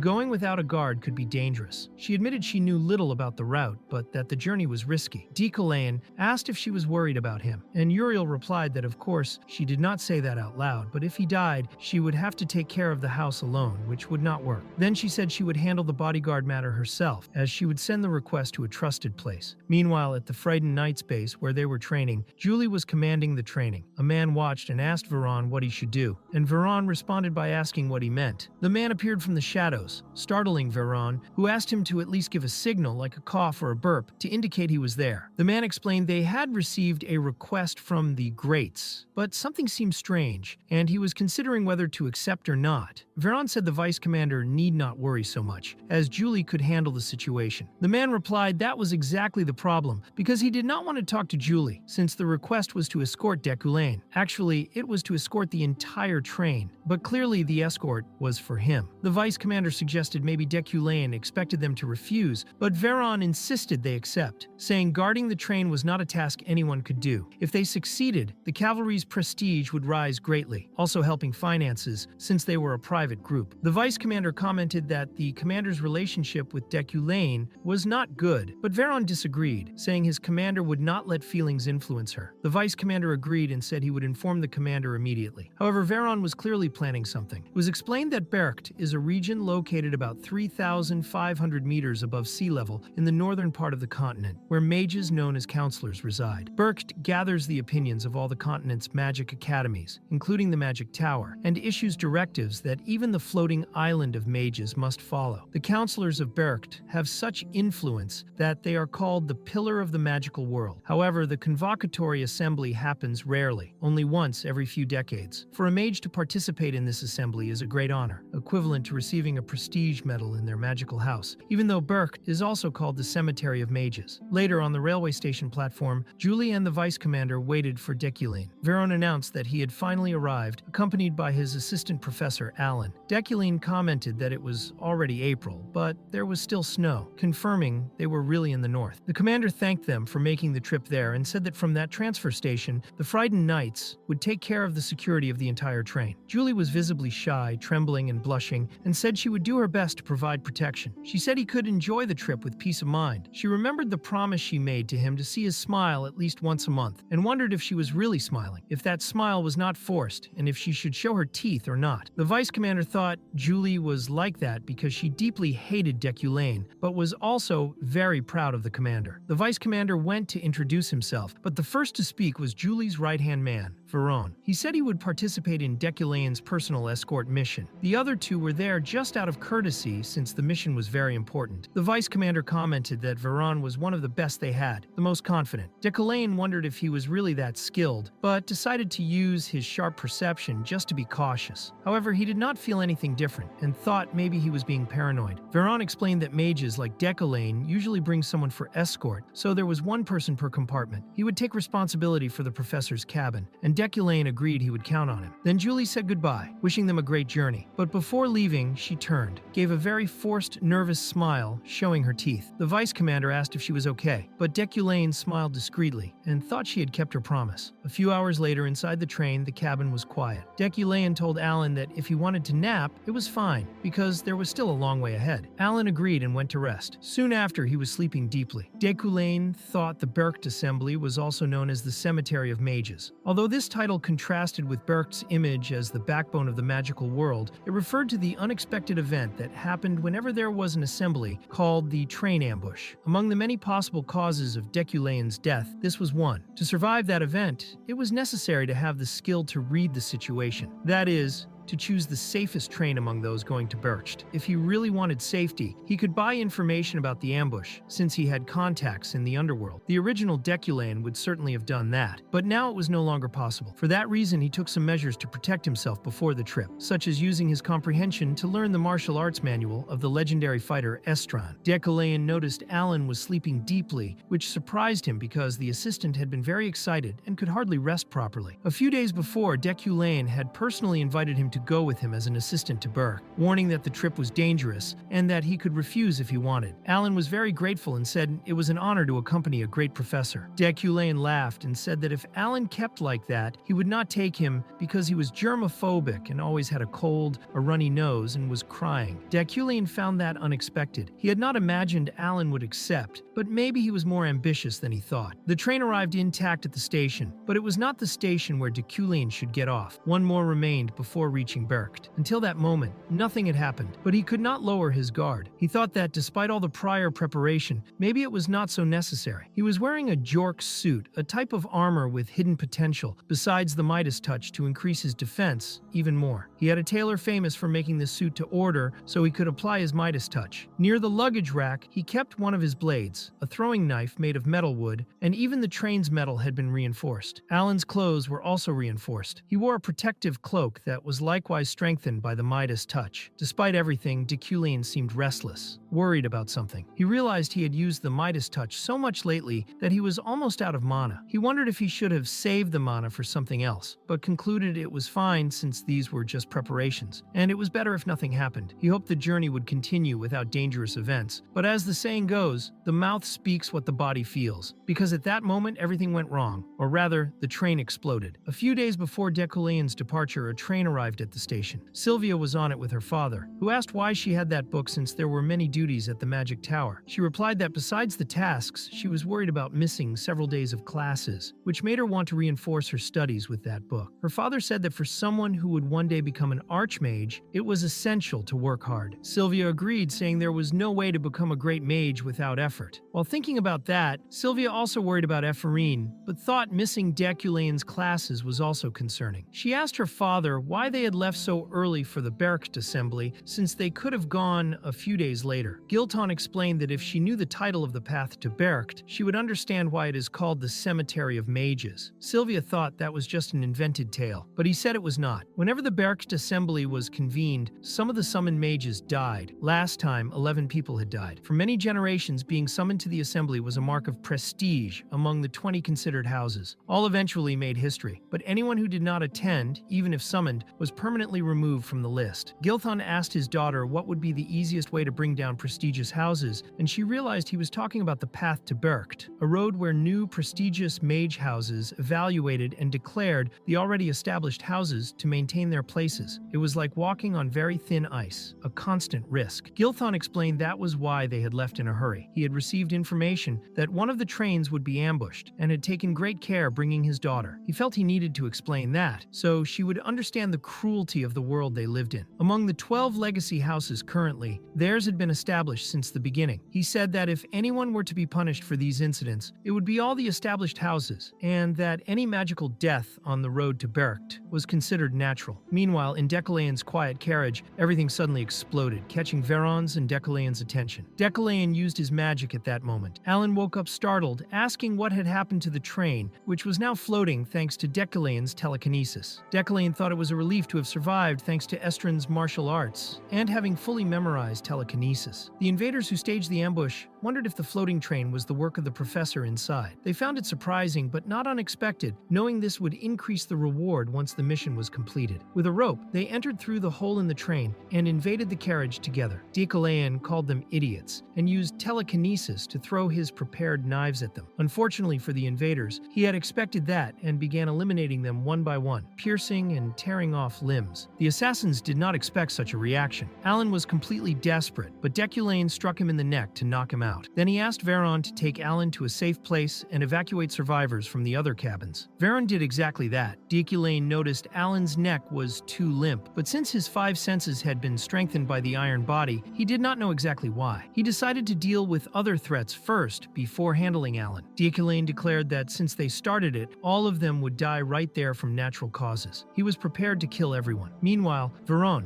outside, put Alan to rest, only watching without helping Deculaine. After a while, all assassins were dead. Deculaine, sitting down to rest, realized it was much more exhausting than expected. His mana had decreased significantly after reducing the explosion's impact and fighting in that carriage, leaving only 10 mana points. Then Veyron entered the carriage through the hole and said he had done exactly what Deculaine had prevented. Deculaine replied that was great and that now they should get out of there. However, Deculaine noticed something strange about Veyron. He seemed different from when he entered the carriage. With his sharp perception, he noticed traces of the villain's fate, a death variable he had not expected. He wondered if that trait had been hidden all along, and when lowering his guard, Veyron drew his sword and said he was glad the professor was alive because now he would die by his sword. Deculaine asked who was behind that action. Veyron replied that Julie had ordered him to do it. When Deculaine asked him to stop, he warned that if he said his lady's name one more time, there would be no mercy. Veyron said his lady Julie was an honest knight who would never dream of doing such a thing and asked not to distort her image. He said he would die there for her sake. Deculaine thought then Julie was not involved and wondered if he could really defeat Veyron, one of the best knights of that order. Considering he had only 10 mana left, Veyron charged, saying he was no longer his escort. Deculaine dodged, thinking there was no other way. The train began to shake because he cancelled his telekinesis, and the train simply fell off the cliff. Meanwhile, in Sylvia's room, a mage offered ice cream, the specialty of Bercht. She thanked but declined. That was Sirio, escort knight of the Iliad house. Sylvia asked if everyone was already there, and Sirio replied that, except for the Euclean and the Rewind, all were present. He said she was expecting someone, but Sylvia sighed and denied thinking of anyone. Sirio said it was okay, and that he would return if she needed anything. She was left alone, thoughtful of course, thinking of Deculaine. Actually, she was not trying to spy on him because she was also at the cemetery visiting her mother's tomb, Cielia von Elimin Iliad. She explained that from time to time she went to the cemetery to open her heart. Sylvia thought that Professor Deculaine was annoying because he gave too much homework, as if only his class mattered. Suddenly she heard a strange noise and went to investigate, becoming shocked when she saw Decoulain also in the cemetery. Even bent over like that, he still looked noble. Despite the distance, she recognized her professor easily, but wondered what he was doing in that place, since he did not seem like the type who visited cemeteries. Decoulain stood up and Sylvia noticed he was crying. That person so evil, imperturbable, calm, peaceful, and severe, whom she never thought would do such a thing, was shedding tears. She found that very strange. She had always thought of him as an arrogant teacher, but it seemed he also carried memories of someone he had lost. The image of him crying stayed in her mind. She remembered that her father said some trains were being ambushed on the way to Bercht. That worried her, because, since the class with Decoulain, she had been trying to replicate a spell. If she used the magic stone, maybe she could create the 3 properties of magic. The origin forms using the user as the root, and the 3 primary colors of mana, red, blue, and green, began to take shape using the magic stone as a catalyst. She made her first creation from the 3 primary colors, a kind of little bird made of magic. She said that from that moment on, his name would be Swift. She sent this message mentally to him, and asked him to fly toward the target to show exactly what he saw. Meanwhile, in the train car after the fall, Decoulain was not well at all. He said that fortunately, thanks to the peak the train suffered, he did not fall into the endless abyss. He felt he certainly broke some bones in the fall, but thanks to his steel body, he believed he would recover quickly. Veyron also had not fallen, and Decoulain had to dodge a blow from him. He wondered if the man was still standing, but when he used his telekinesis to throw a knife, the attack was protected by Veyron's aura. Veyron commented that Decoulain was very persistent and tried again to hit him with his sword. Despite this, Decoulain quickly turned to dodge. He thought Veyron was very strong, even stronger than him at that moment, and even giving his best, he might not be able to defeat him. However, he would not run away because his resolute trait did not allow that. Decoulain would never hesitate in such a situation. During the fight, Veyron managed to break one of Decoulain's knives, but the combat continued. All his knives were broken, and he realized he was in a very difficult situation. When he was about to be hit, he thought that if the sword struck him, it would be the end. He wondered if he would open his eyes in his office afterward, or if he would die. A lot of blood gushed in that car. Just at that moment, Swift appeared to observe the scene. When Decoulain had already accepted his death, he felt something strange, as if space were distorting. In fact, that blood was not his, but Veyron's, who had his hand torn off. He screamed in pain, which opened a gap for Decoulain. Even with almost no mana left, he used what he had to knock Veyron through the car, who rolled toward the hole. Veyron managed to hold on barely with his knife, and hung, trying to save himself. Decoulain approached and was now on top in the situation. Veyron asked what he had done. Decoulain replied that he did not know either, that he had no idea about the origin of that hostility. They had no conflict between themselves. Veyron asked if he needed a concrete reason, as he did not want Decoulain to appear in front of his lady anymore. Then Decoulain asked if he had done all that for Julie's sake, something not even she would want. He asked what the hell Julie meant to him. Veyron said it was something he would never understand. He remembered the day he met Julie. A woman thanked her for saving her son. Julie said it was no problem. As a knight, she could not ignore a request for help. Veyron, who was held by one of the guards, said he had done nothing wrong, that the spoiled kid had started it all. The boy's mother said her Jason was very kind, and that a commoner like Veyron must be the culprit. The boy mocked Veyron, who asked if he wanted to die. Jason's mother asked if he had not come to his senses yet, and asked what would happen if he were handed over to the authorities. She told Veyron, calling him a useless worm, to calm down, saying he attacked her son because he invaded her house. Veyron asked how so, if he had climbed the wall of her property. She confirmed and said it was typical of someone filthy like him to resort to cowardly acts. Julie wondered if he really climbed such a high wall with that thin body alone. She told the lady that from now on she would take care of that, and that she could return home safely. The woman said that would be great. Meanwhile, Julie was taking Veyron, who screamed and struggled, trying to escape, claiming it was not his fault but the boy's. Suddenly Julie stopped halfway, and said everyone knew that the Baroness of Feria was notorious for being rude,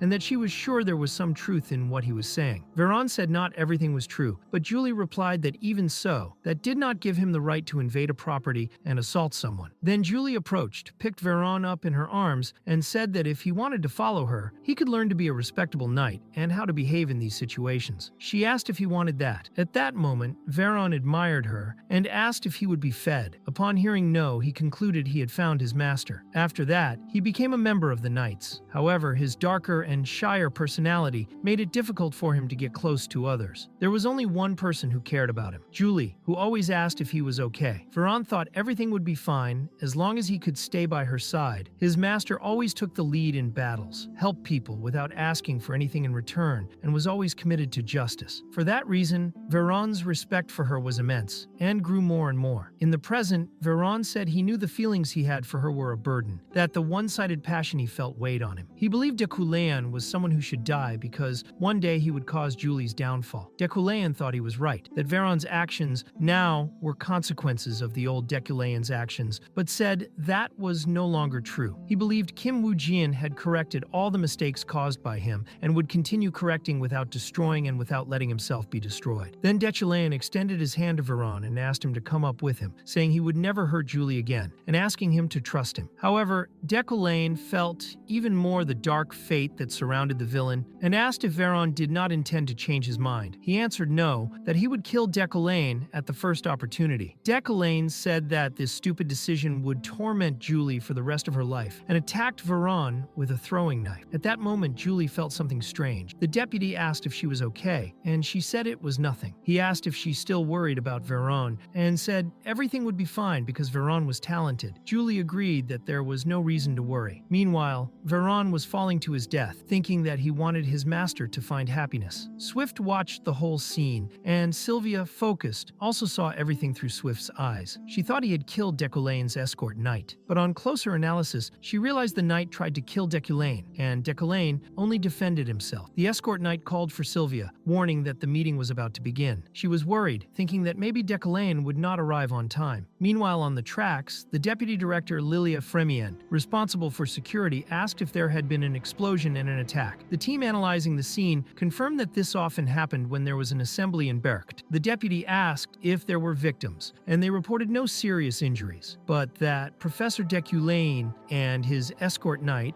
Veyron, were missing. The survivors did not provide details. The deputy asked who the young man lying there was. They said he was probably someone in shock who had fainted. One survivor said a knight saved them and that the train was floating, allowing them to escape safely. The deputy found this strange and asked if the train really floated. They confirmed and even showed a photo. She found it unbelievable and asked if it was magic. Suddenly, they heard a voice saying that the knight Veyron was dead and that for some reason he had tried to kill Deculaeon, but Deculaeon survived. The deputy asked where that telepathy was coming from, as it certainly was not from any of the survivors. They pointed to the back, where another survivor was arriving, Professor Deculaeon. Deculaeon thought that if it were not for that lucky phenomenon, he would have certainly died. Without that mysterious assistance, he would not have been able to push Veyron off the cliff. Even so, he felt very powerless, still weak, and wondered who had been responsible for saving him. The deputy said she was happy to see him well. She introduced herself as Lilia Fremien from the security office and explained she needed to interrogate him about the incident. Deculaeon asked the time, and Lilia answered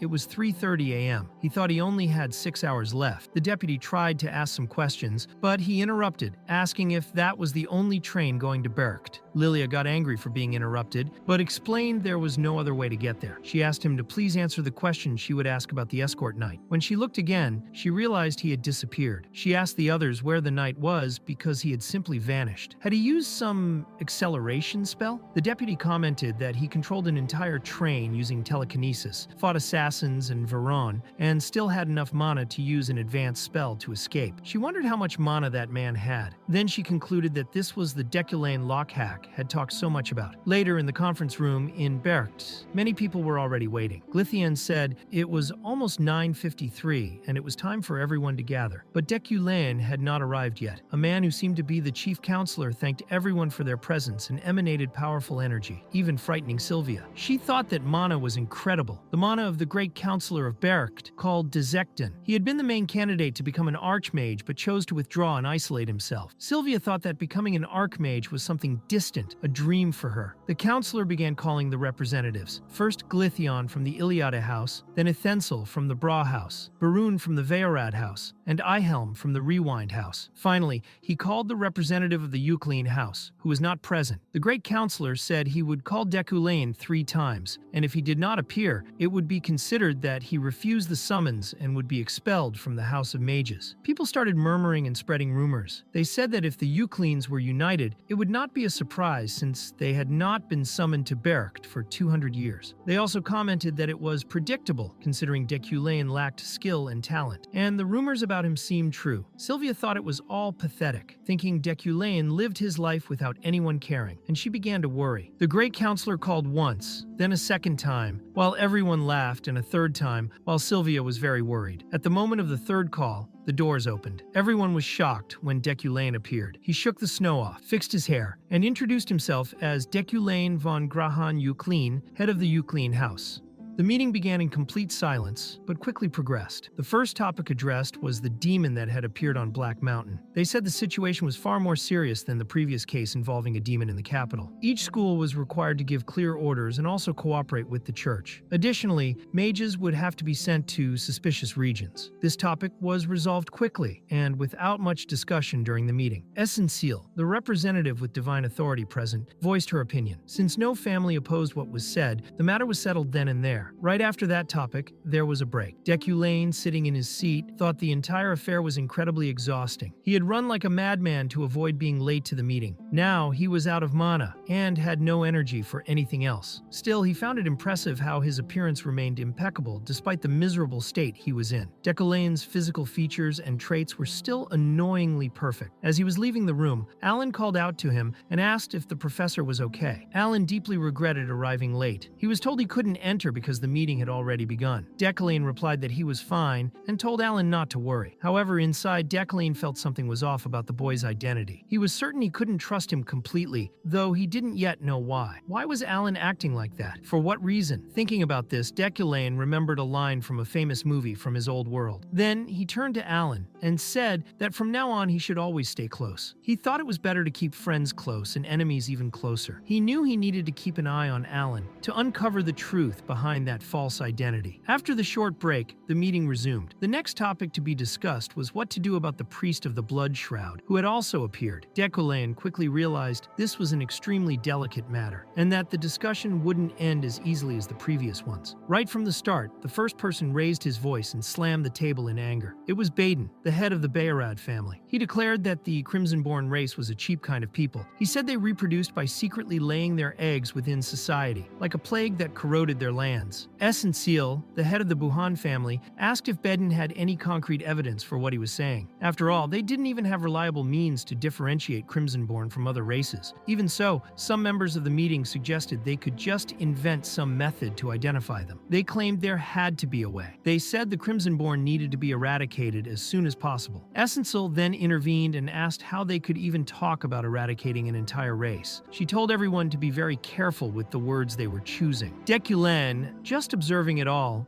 already knew the opinions on this topic would be extremely controversial from the beginning. Baden, irritated, said he didn't know why, but the Crimson-born were starting to gather and recognize each other. According to him, they definitely had a leader, even if they didn't yet know exactly what was being planned. Essentiel countered that all of this was just speculation. Still, several other family heads were merely listening, some nodding in agreement with Baden. Baden then asked if none of this made Essentiel at least a little suspicious. He said numerous mages had already died because of her indecision. At that moment, Glythion finally spoke up. He asked what Deculain of the Euclean family thought about all of this. He said his family was one of the largest exorcist lineages, which had long fought to eradicate both Crimson-born and demons. Deculain knew that, as someone of his lineage, he was well versed in this kind of situation. He thought that hatred, when fueled by a refusal to think rationally, always led to misfortune. Even if it wasn't possible to stop the Crimson-born definitively, it was at least necessary to delay any hasty decisions as long as possible. That was because he knew that, in the future, he had a greater mission to fulfill. After all, the true enemy of this world was not the Crimson-born. Calmly, Deculain said that, long ago, the Crimson-born were indeed considered enemies. However, upon reviewing all the literature, he realized everything started with a huge misunderstanding. He explained that 237 years ago, during the Witch of Lodrin incident, an innocent woman was condemned as a witch. From that event, a massive wave of repression began, and many Crimson-born were unjustly executed. In response, they retaliated, and the cycle of bloodshed continued for generations. Deculain also mentioned the incident from 60 years ago, explaining that it was actually the result of pure political maneuvering. It occurred shortly after a mana stone mine was discovered on Crimson-born land. Upon hearing this, Baden replied that he found it ironic to hear such words from Deculain, especially since it was the Euclean family who ended up with the mine. Furthermore, he insisted that the Crimson-born came from a bloodline imbued with demonic energy. He said that as a family that had hunted demons for centuries, the Uclines should be the first to recognize that. Decolain explained that his family's tradition had always been to hunt demons, not Crimsonborn. Even so, Bedin kept insisting, saying he was absolutely certain they were demons. Decolain then asked if Bedin was really willing to take responsibility for those words, asserting so confidently that they were demons. He said that someone who makes such reckless declarations could very well become exactly what they fear so much. And thus, the first meeting ended inconclusively. The topic was postponed to be discussed at a later date. After the meeting, Glythion, speaking to his daughter, said it was a shame to have to part ways with her again, but promised they'd see each other at the next meeting. He asked if she'd be okay on her own. Sylvia, a bit surprised, wanted to know what he meant by that. After all, she asked, weren't kids her age already supposed to have separate rooms? Glythion simply said he'd see her the next day and spoke nonchalantly. He explained that children from the Birch family had a high mana density, and as such, all kinds of magical phenomena could occur during the night. For that reason, he recommended she read the hotel's rules carefully. Sylvia replied that she would, and that she'd be fine. Later, already in her room, Sylvia was lying down reading a scroll with the hotel's rules. She thought those rules seemed made just to scare children. In summary, it said she could simply sleep peacefully without worry. Even so, as a precaution, she cast a surveillance spell to protect the room during the night. When she had already fallen asleep, she woke up feeling thirsty. Upon getting up and passing through the door's magical barrier into the hallway, something strange began to happen. The space around her suddenly shifted, turning into a completely different passage. Sylvia was confused and wondered if she had done something wrong. Trying to recall the rules, she realized that one of them clearly said that after lying in bed, she should avoid leaving or walking around the hotel until dawn. In other words, she had broken that exact rule. The text warned that if someone wandered the halls at night, they might end up in another place, and that was exactly what had happened. In the second hall where she had been trapped for a few days, nothing like this had ever happened to her. But now things were different, as she was near the Elder Assembly, where the mana in the air was much denser. Sylvia recognized that she had been too naive to think she could leave the room without consequences, despite all the warnings. She tried to stay calm, even in that terrifying situation, but soon something made her lose all composure. A malevolent energy began to spread through the corridor, and frightened, Sylvia ran until she found a staircase. She knew the Rosario Hotel only had one floor, so this was already a bad sign. One of the rules clearly stated that if a staircase appeared, she should neither go up nor down. While running, she also saw an open door up ahead. Another rule said that if she found an open door during the night, she should neither enter nor look inside. Sylvia tried her best not to panic. She began knocking on a random door, asking for help from whoever was there. But another rule said that if someone knocked at night, the person in the room shouldn't respond or make any noise. That's why no one came to her aid. However, defying the rules, a door opened. It was Professor Deculain himself who appeared. He asked if Sylvia was lost and, without hesitation, welcomed her into his room. Sylvia, embarrassed, apologized, saying she had gotten out of bed and somehow ended up in those strange corridors. Deculain explained that impressive magical phenomena often happened within Birch, especially because many spirits had lost consciousness due to the circulating mana. He added that Sylvia should have followed the rules more closely. Sylvia thought that man's appearance never changed. He always maintained that expressionless look, as if nothing around him could affect him. Perhaps he had been able to open the door for her only because he was from the Ucline family. After all, if not for Deculain, she would probably still be lost in that magical hallway. While thinking about this, she saw a spirit approaching the door. Deculain calmly asked her to stay calm. He then controlled his blades with telepathy and guided them straight at the spirit, destroying the creature with precision. Sylvia was completely amazed by the scene. She asked if those wandering ghosts could really die. Deculain explained that it wasn't anything to be too impressed about. He said it was just a specialized magic, capable of eliminating that kind of spirit. He also mentioned that it wasn't something to be proud of, since the spell hadn't originally been created to kill. While analyzing the magic Deculain had used, Sylvia noticed several different flows within it. She identified traces of flame,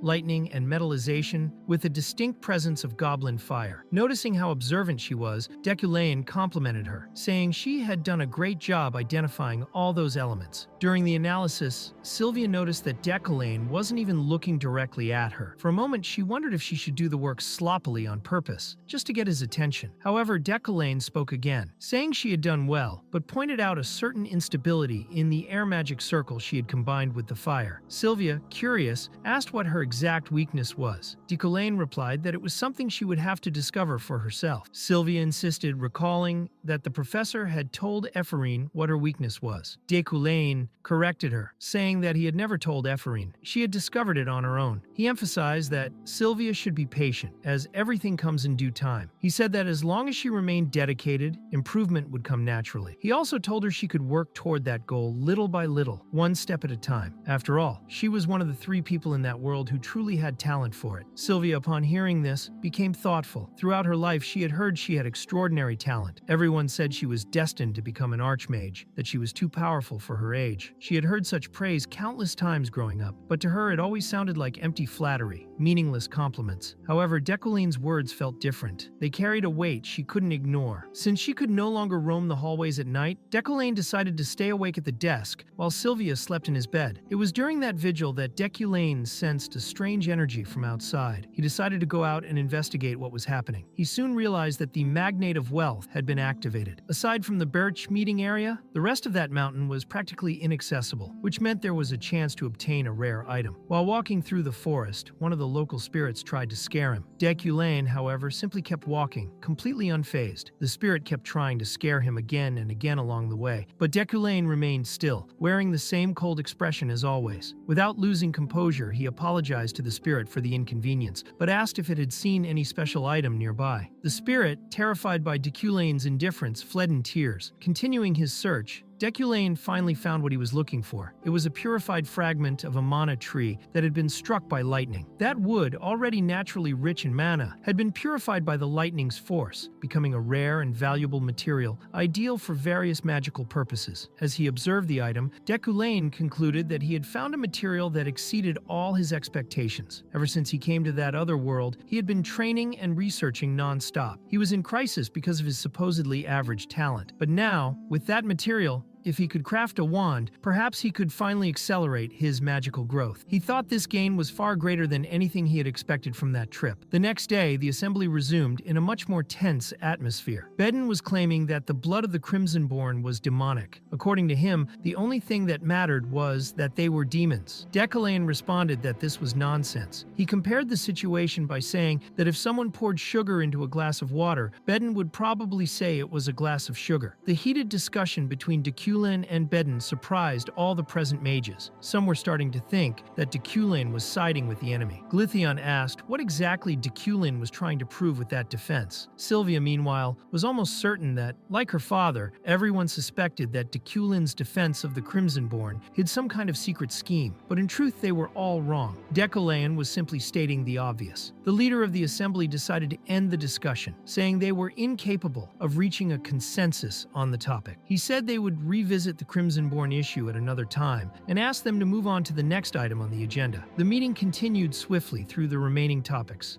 After several days of assembly, everything finally came to an end. Bedin, very irritated, brushed past Deculain. He thought he had done his best for the future of the main mission, but in the end, it seemed he had only managed to antagonize even more people. The next day, in the commercial district of Birch, Deculain and Alan were in a magical artifact shop. Deculain had decided to craft his own staff before leaving Birch, but he was still unsure which other materials to use along with the mana tree wood. While he pondered this, Alan saw someone who immediately caught his attention. He commented that the woman had been his benefactor, and that he only made it safely to the assembly thanks to her. It was Lilia, the vice commander of the security department, who, for some reason, was in the same shop. To show their gratitude, they invited Lilia to lunch. During the meal, she gratefully thanked them for the invitation, but apologized for bringing up a delicate subject. She explained that she still needed to ask a few final questions to conclude her investigation. She asked what had happened to Knight Veyron during that attack. Deculain replied that he had passed away. When the food arrived, they all ate in complete silence. Meanwhile, Lilia kept observing Deculain, wondering what was so different about him. That's when she recalled a moment that had taken place in Imperial territory, inside the investigation office. On that occasion, she was telling Lockhart that he would be sent to the worst prison possible, as that's what he deserved for killing so many innocent mages. She asked if he had any objections, but noticed he was a bit distracted, commenting that all the destruction had made everyone rather quiet. Still, Lilia told him to activate it already, his ability. When Lockhart activated it, it caused a huge commotion in the room. Lilia called him an idiot and asked why he had done something that would worsen their bloodline's reputation even more. She told him not to act rashly. She even said she had planned to kill him in case it was revealed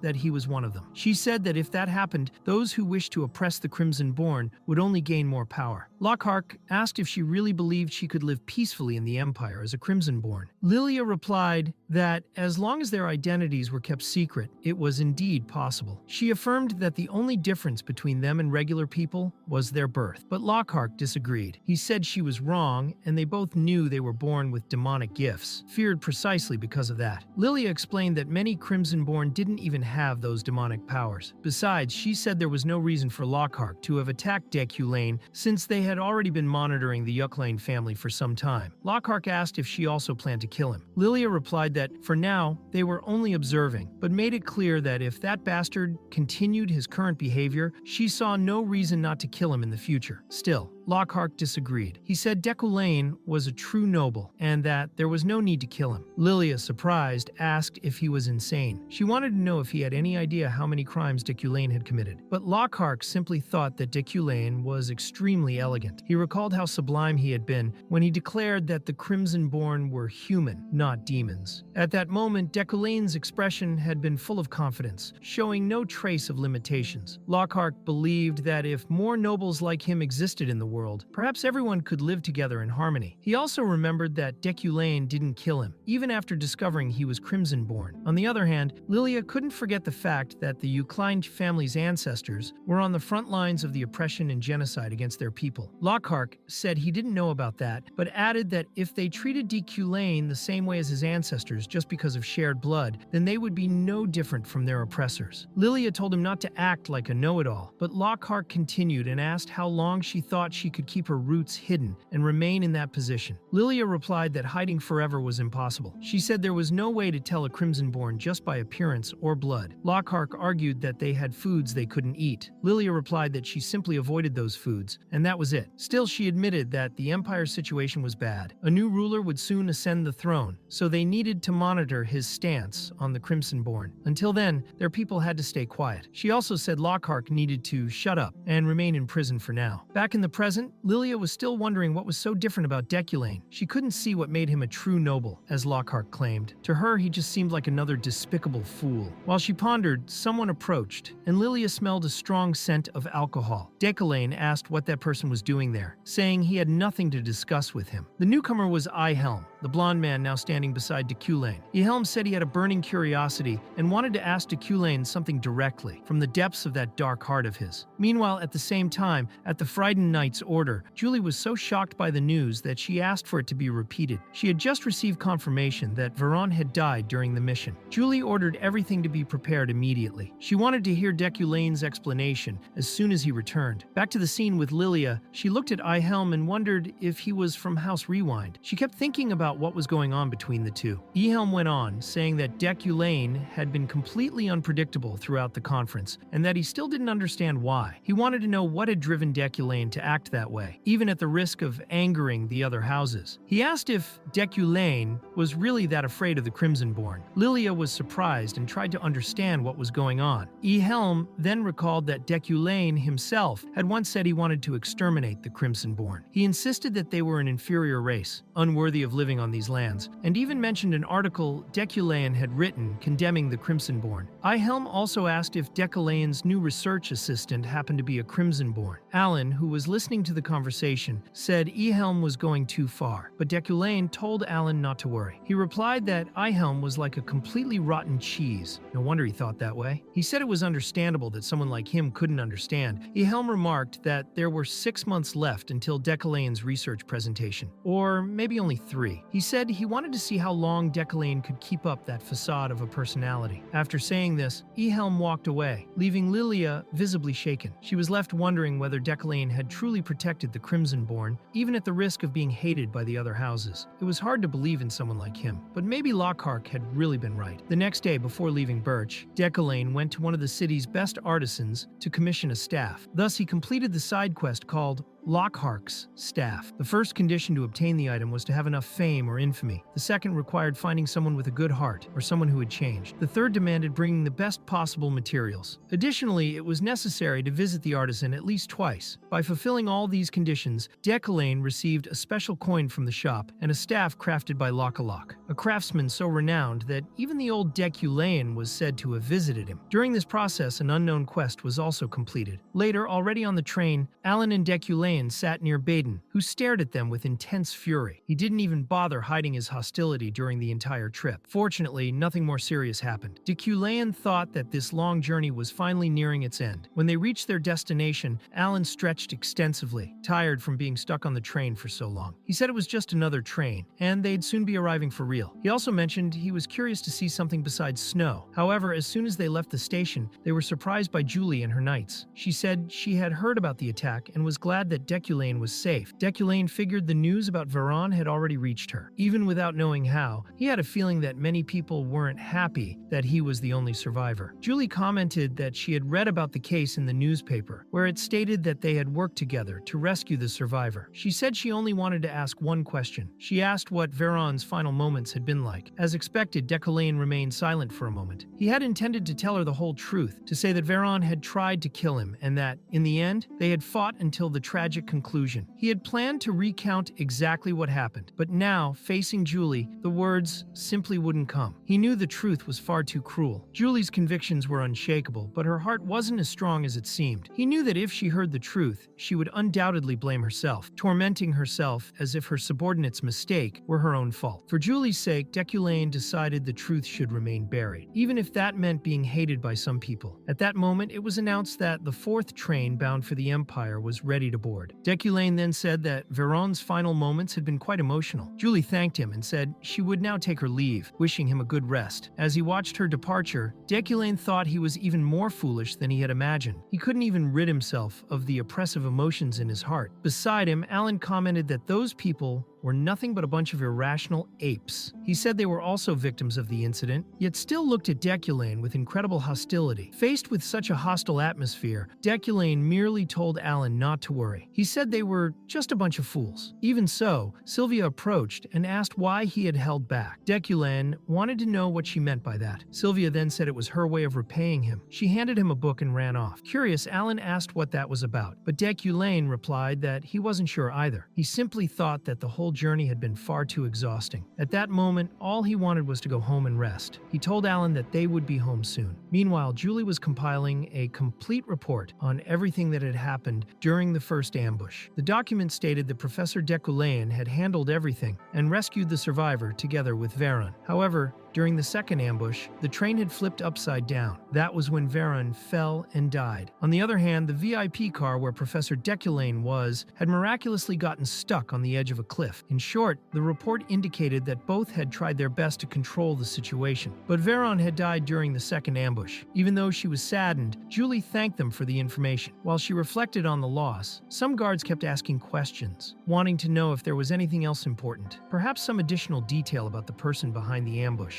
However, Julie simply stared at the cliff with a distant gaze. She said she had lost her most trusted right-hand man and still found it hard to believe he had left the world in such a way. Elsewhere at the Euclid household, Yahello was very angry with Deculain. That was because he had signed another check in the family's name without consulting her. She complained that the family's financial situation wasn't good at all, and that, at that rate, they wouldn't last another 2 months. Deculain thought the cost of producing the wand had been higher than he'd imagined. He knew this was the result of writing a check without thinking. He concluded that he had to do something to prevent the household from collapsing. He told Yahello that he had a way to earn more money. Soon after, he went to a room full of items and treasures, objects he had bought at auctions to show off the family's supposed wealth. Deculain asked Yahello to observe and behave like a lady, but she was so irritated that the butler had to restrain her. As he looked over everything, Deculain reflected that he hadn't understood why those items were draining so much of the wealth magnate's energy. He used to think they were just art investments, items that could exist in the real world. But recently, he had come to a new conclusion. He realized there was a way to use those items to increase his wealth even more. He then activated the touch of Midas, looking at his own hand and wondering why he was standing there with it outstretched like that. He thought he had truly gone mad, but even so, he decided he was ready. He announced that he would put all those items back up for auction. He ordered someone to call an appraiser. Yahello, shocked, asked if he really planned to sell everything again. She said he would completely lose the value of the pieces and that, at this rate, the antiques wouldn't be worth even half of what he'd paid for them. Deculain asked her to calm down and told Roy to call an appraiser with transport. He looked at a vase, crafted by a master artisan from the West, and noticed that somehow the vase now seemed much better. It was a piece developed with magical talent, blending the soul and heart of the master craftsman. But after receiving the touch of Midas, the vase's potential had been completely awakened. Flowers placed there would never wither again. Moreover, over time, they would slowly transform into new flowers, and each petal would have an area fatigue recovery effect. Deculain thought that the vase, once worth 2.5 to 5 million, had become an item he no longer wanted to sell. Even so, he was already organizing transportation to sell everything again. Yahello asked if he was really going to sell all that, and if he wanted to drive the family into bankruptcy. Deculain told her not to worry. They were going to make a lot of money from it. He said it was also time to go to work. Later, back at the Magic Academy, in the Magic Exploration Club room, the group was playing cards. Epherene had won again, shocking everyone. She had won 3 rounds in a row. One of her friends said it had been close, but Epherene replied that was just loser talk. She thought everything felt like a dream, coming from a poor barony having never attended an academy, and since entering the tower, she'd been hated by many. It wasn't just the students, even the professors were harsh with her. A lot had happened, but now she was there, in a club room with her friends. Epherene said she was really enjoying the Magic Exploration Club. Julie warned her to be careful because from the outside, they might look like just a normal club. Then a professor walked in, loudly asking what the hell the club was doing. It was Professor Relin, accompanied by Professor Beck. Beck began complaining, saying that those low-class commoners were occupying the tower's space for useless things. Epherene thought those two always caused trouble whenever commoners were involved. Professor Relin called the club ridiculous and asked what exactly they were doing there. Epherene knew the visit wasn't welcome, but she had expected it eventually. She knew she had to deal with it with dignity. She explained that they had submitted a club creation plan, received the necessary approval, and were now an official club. Relin asked who the hell had authorized such a stupid club, and upon recognizing Epherene, recalled the day she had been punished. He asked if it was her again. Epherene thought, here we go again, with him calling her scum. Relin called her an arrogant brat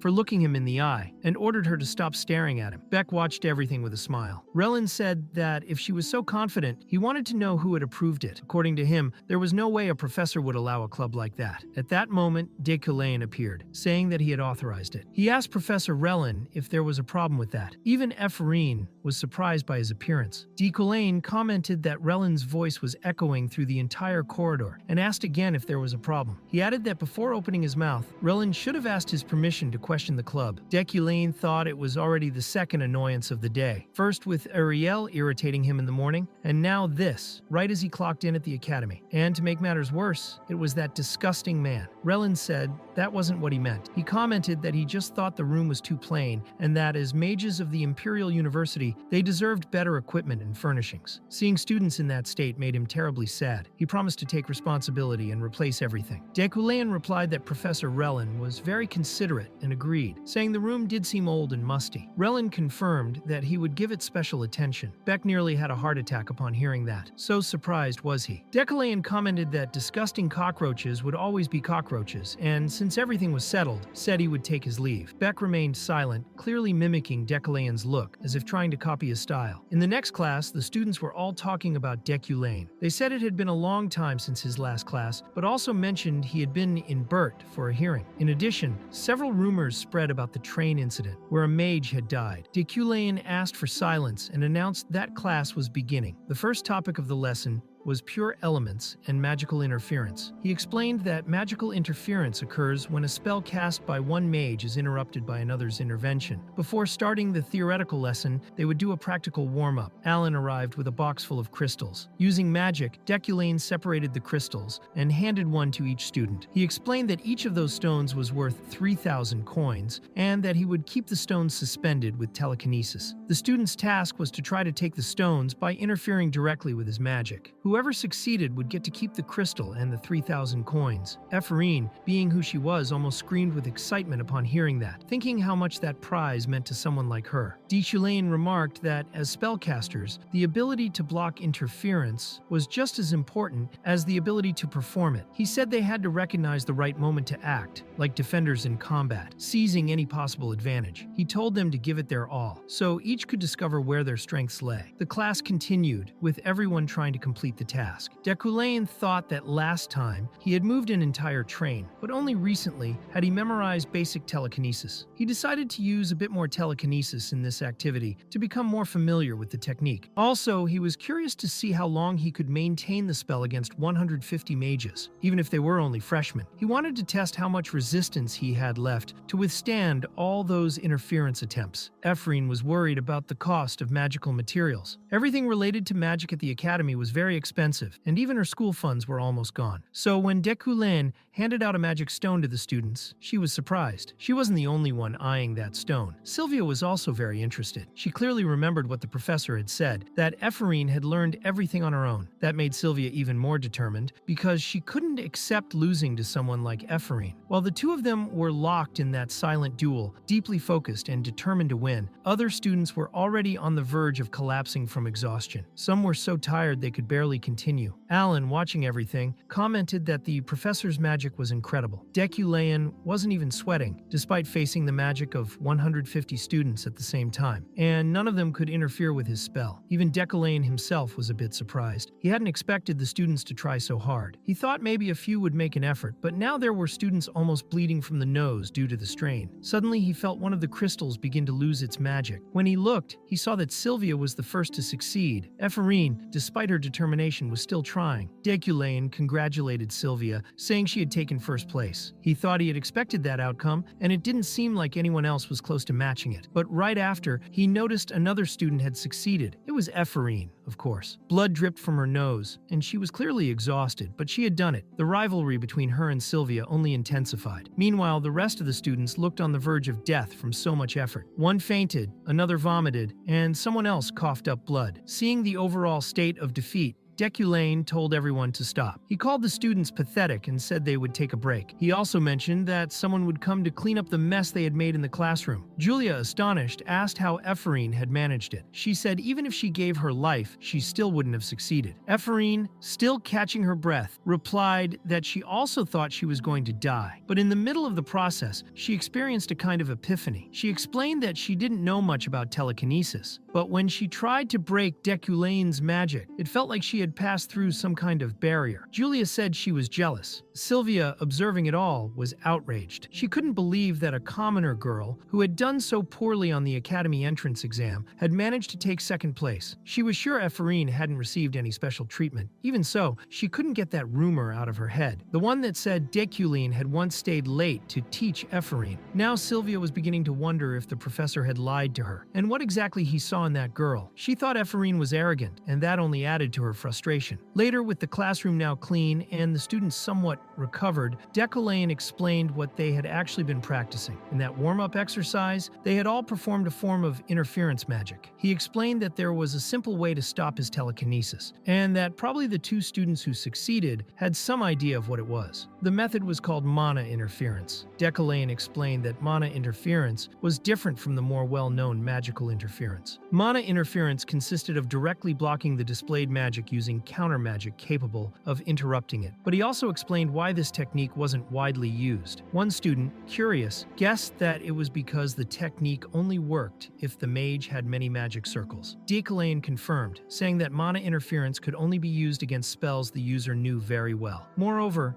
in most cases, this technique wasn't recommended, since in real-world situations, it was much more efficient to create defensive barriers or cast a different counterattack spell. Still, he explained that learning this technique was important. He said no one learns anything from nothing, and that through failure they would improve. That's why, at school, they would have many opportunities to practice mana interference. He went on to say that the core of the technique was identifying the central circuit of the spell they wanted to interrupt. The central circuit varied depending on the type of spell spell, whether destructive, supportive, elemental, or otherwise. In other words, they needed to figure out what the core structure of the opponent's spell was in order to interfere with it. Deculain explained that if students became familiar with mana interference, it would become much easier to use it practically in the future. So, at that moment, he would teach them how to identify the core of each spell in a very simple way. To begin, Deculain drew the magic circle of a well-known spell, Stormblade Piercer, a destructive type magic. He explained that this type of spell always had a circuit that combusted from the inside out. After that, he went through several other examples of different kinds of spells. 2 hours passed like that, with him explaining and drawing each of the circuits. Eventually, looking at the clock, Deculain realized time was up. He said there was still a lot of content to go over, but that the day's class was over. With his usual cold gaze, Deculain said the students were always wasting his time and that therefore no one could blame him for how he conducted his classes. The rest of the class would have to understand everything on their own. Thinking ahead, he commented that the midterm exams were coming and there would also be a practical test involving that subject. The students needed to remember everything they had learned that day because it would be extremely important. Everyone was shocked when he simply turned around and left without any further explanation. Stretching, Julia asked irritably how they were supposed to figure it all out on their own. Epherene, despite the difficulty, felt that it was indeed a very complex subject, but she also sensed that she had experienced some kind of epiphany. It was hard to put into words, but she knew she had understood something important. At that moment, a voice came from behind them. A student commented that Epherene seemed to be the least worst of the commoners. It was Beck who always found a way to provoke. Julia commented that the last time he had even brought Professor Relin to meddle with them, and that lately he was always looking for a fight. Beck replied that he did it because they were standing out too much, despite being commoners. He said that was annoying, and asked how the hell Epherene, who used to be near the bottom of the class, had suddenly taken second place. Epherene, trying to keep her composure, said that even if she explained it to him, he wouldn't be able to replicate it. But Beck didn't stop. He started provoking her even more, saying she didn't have a home, didn't have money, and didn't have a solid academic foundation. He asked what she had done to improve so much, and insinuated with an offensive tone if maybe she had seduced the professor. Epherene was extremely offended by the accusation. Beck, as if wanting to push her further, said everyone was talking about how she was getting private lessons from Deculain. She replied outraged that of course she wasn't, and that had never happened. Even so, Beck kept insisting, asking how someone with her background could improve so quickly. He asked if the professor was going easy on her on purpose, and suggested that maybe Deculain had given her the Mana Stone as a gift because she had no home, no money, and no peace. That's when Epherene, at the edge of her patience, focused her magic and warned that if Beck said one more word, she wouldn't be able to hold herself back. Beck, of course, pushed further, asking if she really thought she could take him on. Julia, realizing the situation was about to escalate, quickly tried to calm her friend down. She asked her to let it go, saying she didn't want to get punished again because of someone like Beck. Epherene took a deep breath, remembering what Deculain always said, that mages should maintain composure. She thanked Julia, admitting that she was right as always.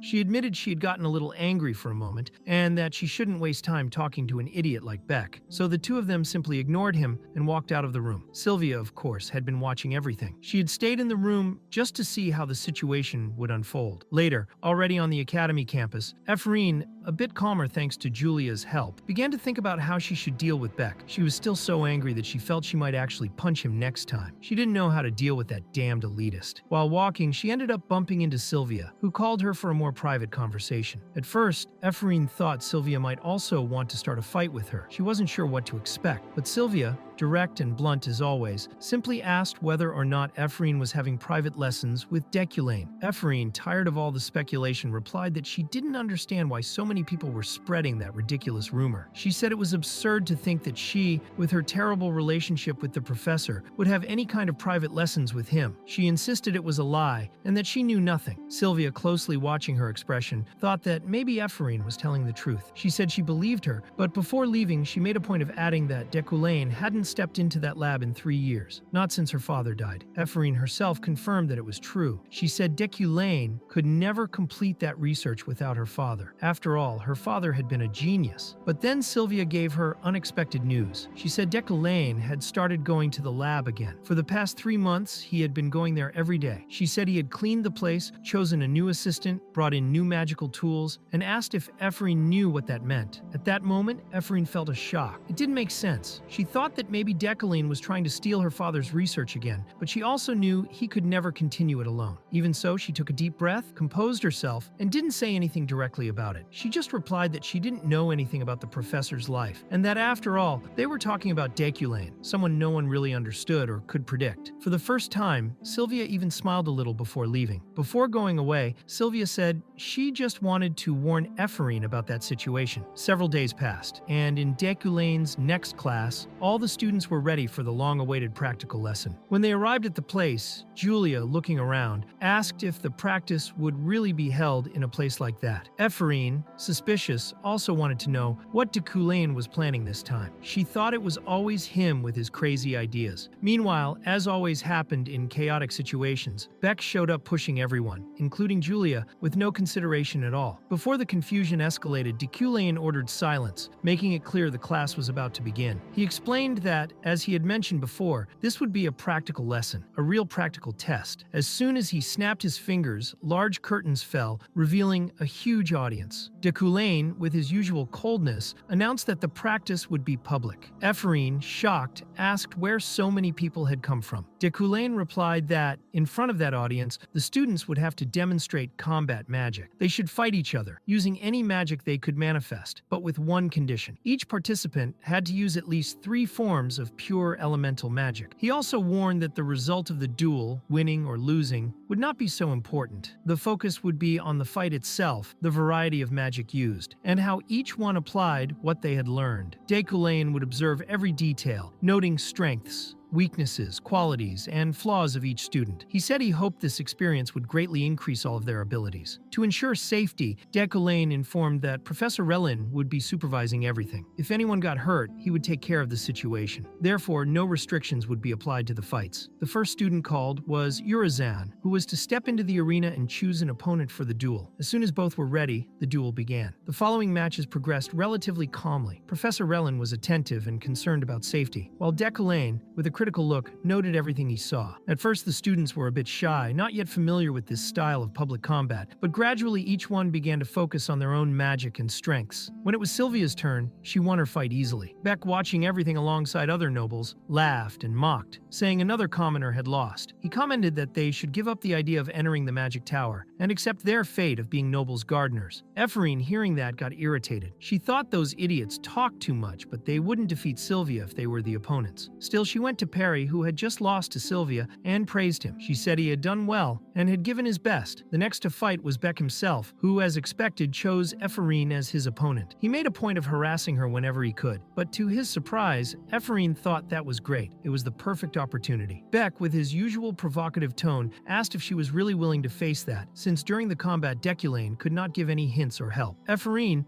with an ironic smile, said he was once again spouting nonsense, talking like an arrogant noble, besides being ugly and grumpy, trying to imitate the professor's style. She also said she would prove his magic was as bad as he was. Still, Beck didn't back down. He claimed he would help Epherene find her parents, as if provoking her, and launched a powerful fire spell at her. But, to everyone's surprise, Epherene remained unharmed. Beck realized his own magic circle was being affected by something strange. Epherene had managed to fully protect herself. Since she arrived at the magic tower, one saying hadn't left her mind: a beating goes perfectly with a good noble. Thinking of that, she conjured a sand fist spell that threw Beck out of the arena, almost out of the entire academy. He only didn't die from the fall because Professor Relin, attentive to supervision, intervened in time. Epherene, victorious, asked Beck how it felt to be destroyed by her. As expected, she won the fight. Deculane, observing everything, commented that the fight ended too quickly because of a certain idiot who couldn't hold himself back. He said the spectators barely had time to watch a real duel. Epherene, not missing the chance, asked the professor for a new opportunity. She explained that, to pass the test, she needed to use at least 3 types of elemental magic, but since her opponent was so weak, she only had time to use one. Deculane, reluctantly, had to admit she was right. Her test wasn't complete because of the opponent. It was illogical to evaluate evaluate her that way. So he agreed she could choose another adversary. Then Epherene, without hesitation, pointed to Deculan himself and said she wanted to face him. The students, shocked, started commenting that she was completely crazy. Even Professor Relin, though already knowing her way, said she had been very bold. Not that he had anything against her, but that attitude really surprised him. Epherene, on the other hand, already expected exactly that kind of reaction from everyone. She knew she was seen as lunatic, but she didn't care. This was a unique opportunity. She wanted no matter what to face Deculan, even if the result was her being called crazy by the whole school for a long time. Not even Deculan himself could hide his surprise at her choice. Deculan only asked Professor Relin to compose himself. Then he accepted Epherene's request, allowing her to choose anyone as her opponent in the next fight. He didn't impose any restriction, so that's why he himself would be her opponent. But obviously, a professor couldn't fight on equal terms with a student. Deculan explained he wouldn't attack first and set her victory condition to make him move from his starting position. Meanwhile, he would stay still, immobile, from the start of the fight. After a few seconds of silence, Epherene gathered her magic. She felt her heart almost leap out of her chest. She had waited so long for this moment. A real match against Deculan. When he said to start, she didn't waste time. She used her first wind spell. She knew she had almost no chance against the professor, who was infinitely more powerful than her. She was fully aware of how crazy all this seemed, but she wanted to use this opportunity to better understand the real difference of power between them. After all, he was the person she swore to defeat one day. She cast her wind magic mixed with fire, creating a whirlwind of flames toward Deculan. To her surprise, he even seemed slightly impressed. Relin thought she could do even more, so she tried combining another element with the spell, using earth to create a dust cloud around him. Professor Relin was very impressed. Even Sylvia watched the fight attentively, but soon after, Epherene's magic started to suffer interference. The volcanic crust she had created around Deculan broke completely. He was still there, exactly in the same place, without moving at all. She then tried to cast projectile magic, but those were interrupted too. Deculan commented that she had some talent for magic, but her strength became more evident the bigger her magical movements were. And once again, he used interference to cancel her spell. When Epherene tried to cast her next magic, nothing happened. She could hardly move. She thought her magic wasn't activating. Maybe something was blocking the mana flow inside her? Deculan then stated that she could no longer use magic while facing him. She was shocked and thought, how could he disable her ability to use magic? Still, she had one last card up her sleeve. The magical combat wasn't over for her. Without giving up, she charged forward with a punch instead. She thought that maybe this way she would feel more confident. But Deculan just flicked her away. So hard she flew almost to the arena ceiling. She fell crashing down, destroying everything in her path. Deculan analyzed what she had done so far. Not only had she used fire magic along with wind, but she also combined earth magic to create an explosion with the dust. Epherene's magical senses were really impressive. However, she still had little experience. It was impossible to execute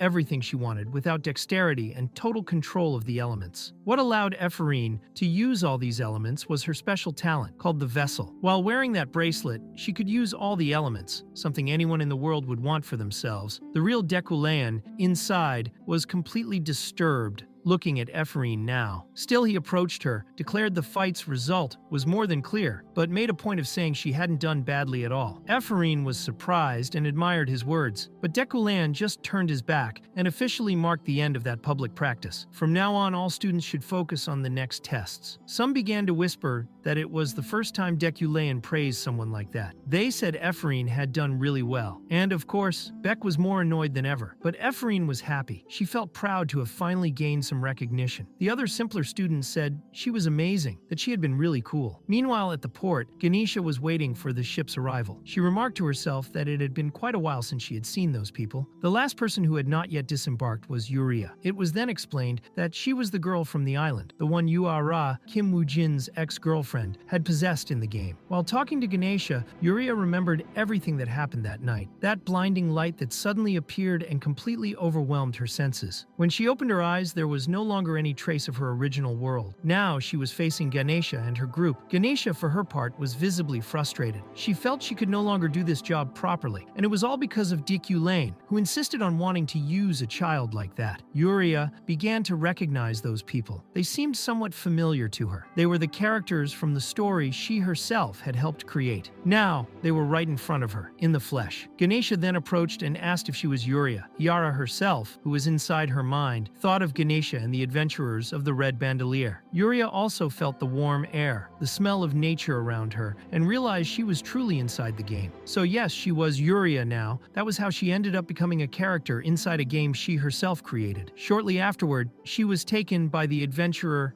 Ganesha, the greatest adventurer in the world. At first, Yuria did this only to survive. The best method for that was to have Ganesha by her side. She needed to survive at all costs. She needed to find a way back home. Meanwhile, Deculain was finally admiring his new order. It was Lockloc's wand, made by the craftsmen of the Yuklin family. This was a dedicated wand, specially created by the master craftsman Locklock for Deculain himself. The item category was a specialized use wand. Its special effect allowed it to store up to 500 mana, and could also be used as a support circuit, which naturally improved the performance of cast spells. Additionally, Deculain's aesthetic sense made him notice how beautiful the wand was. The material was ironwood, a type of wood that contained natural magical amplification capabilities and properties. The potential of this material was considered the best among all types of wood. The wand also had automatic learning, capable of independently understanding the magic being executed, providing much more efficient use. And of course, it had an impressive aesthetic, something that greatly pleased Deculain's personal taste, as he had a particular trait that valued item aesthetics. Besides all this, the wand also had a hidden passive trait called Yuklin Lineage, which greatly increased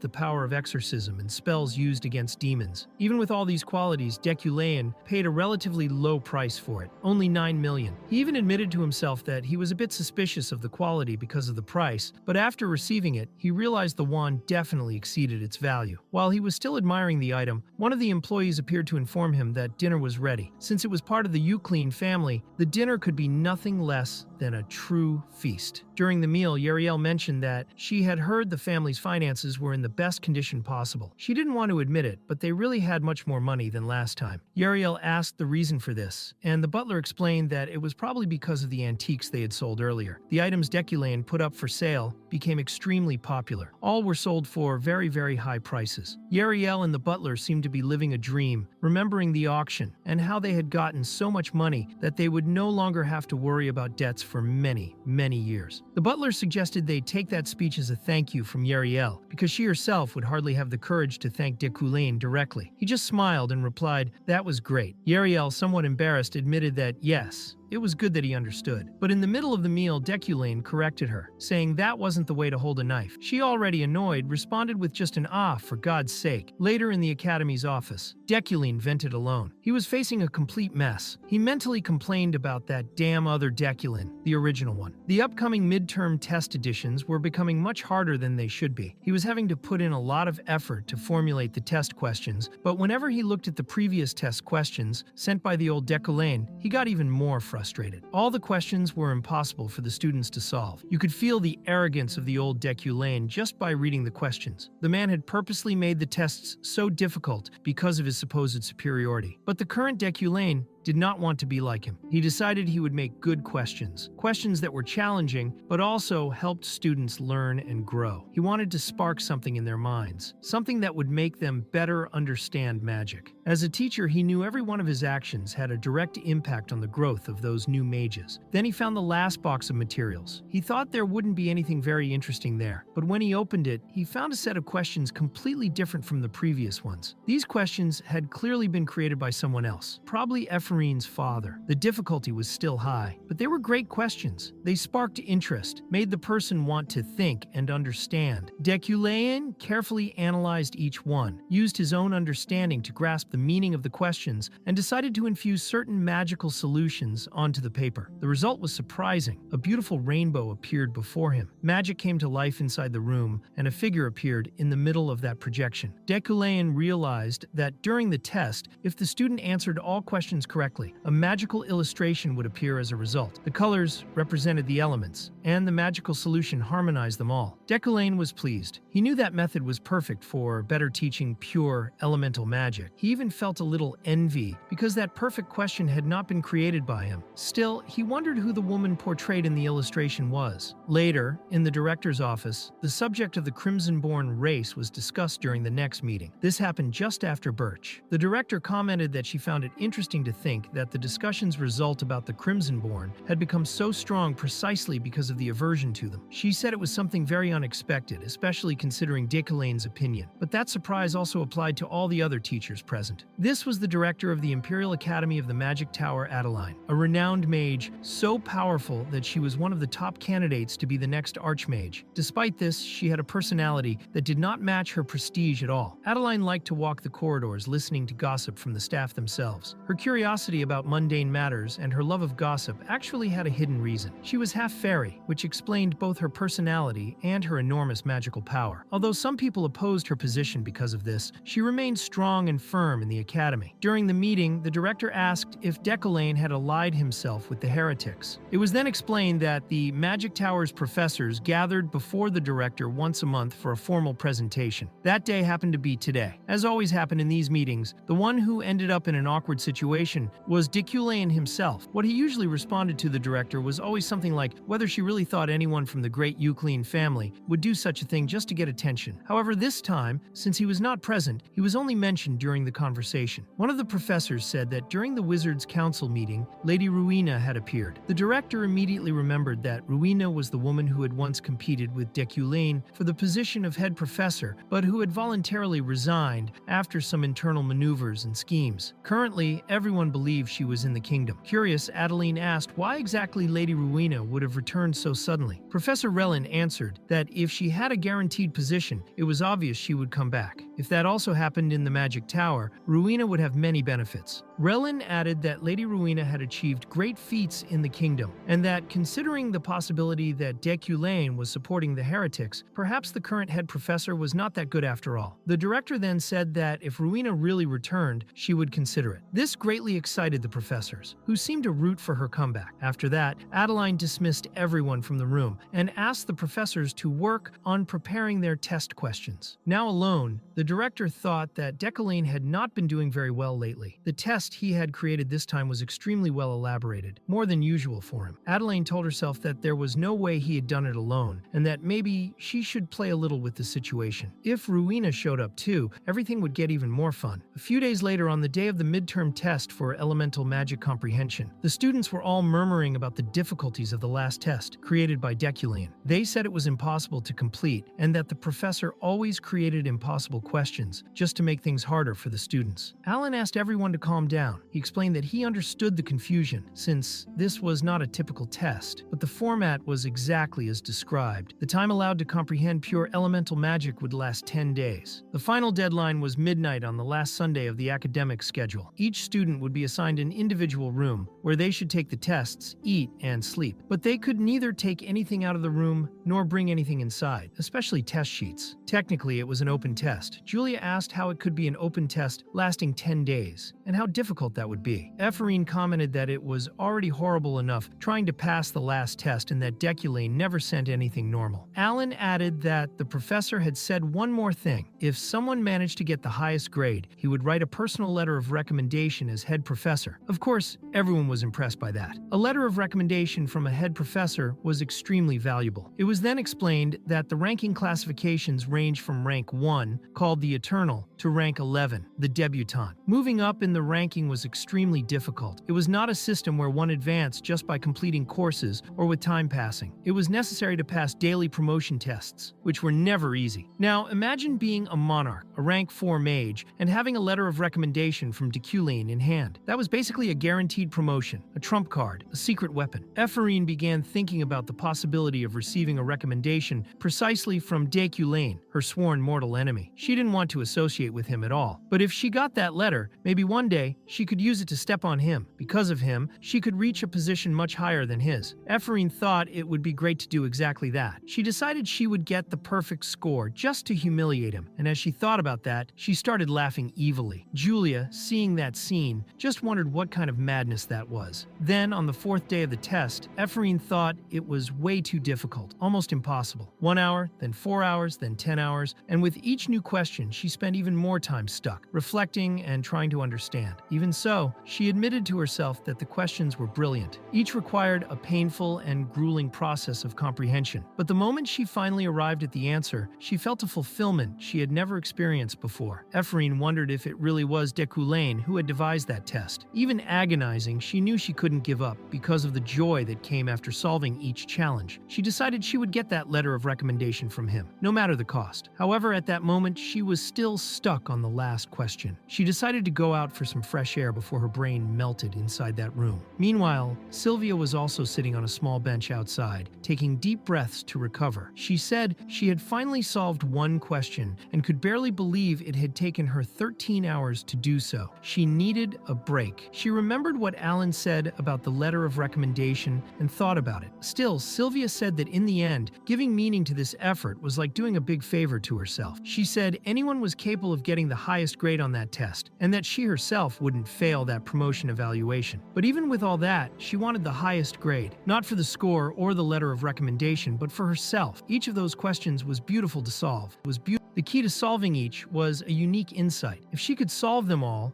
she would know she had grown as a mage. While thinking about this, Epherene found Sylvia outside. Sylvia, out of curiosity, wanted to know how far her colleague had advanced in the test. They both wondered at the same time which question number each was on. Sylvia answered she was on number 8. Epherene asked if she had already solved the 8th. Sylvia replied no, she was still working on it. Epherene commented that even so, Sylvia was pretty fast, as she herself was still stuck on 7. Sylvia became alert because number 7 was a great number. For a moment, she even thought Epherene was lying, but decided that this wasn't the time to worry about that. She needed to go back quickly to finish the test. Epherene asked if Sylvia was getting up because of her. Sylvia answered no. Her break was already over. Later, while the students of the Magic Tower were still in the middle of the tests, Deculain felt that a great change was approaching. Now it was the true beginning of everything. Emperor Krebaim was in critical condition. He had always been known for his kindness, both by the people and everyone around him. Therefore, he always sought a balance between divine power and imperial power. He also never imposed hostile policies against the Crimson Born. The real problem was who would be the next emperor to take the throne after his death. This new king would be one of the most important figures in the world, and also one of the most problematic. His name was Sofian Yekatere Auguste von Gebrein, and that world would soon face great changes because of him. The sun marked the beginning of the last day of the test. During this period, many students had given up in the middle of the exam marathon. The difference in performance between some students and others was increasingly clear. Regardless of the grades, all students bragged about having taken that test as if it were a medal of honor. After the test ended, instead of being happy about the freedom, many students preferred to reflect on what they had learned. That was unusual and caught the attention of all Academy staff. Even the professors of the Magic Tower themselves showed curiosity and wanted to take a look at the test questions. At that moment, the number of students still trying to solve the last question, question number 8, was only 2, Epherene and Sylvia. Epherene was going crazy with that last question. She told herself she would solve it, even if she had to drink 50 more cups of coffee. She promised she would focus just a little longer, just one more effort on that question. Then suddenly something shone. Something happened inside her mind, a realization. Alan quickly notified the professor, but Deculain already knew. Someone had managed to solve the last question. He thought he knew who it was and, when he entered the room, congratulated the student, saying he knew she could do it. He congratulated Sylvia, who was surrounded by the elemental colors. The air inside the room was completely filled with magical elements. It was such a welcoming environment that the energies seemed to illuminate the darkness inside the mages' minds. It was a true work of art. Even though he was the one who created all those questions, Deculain felt he would never have been able to make something as beautiful as that moment. The former Kim Woo-jin,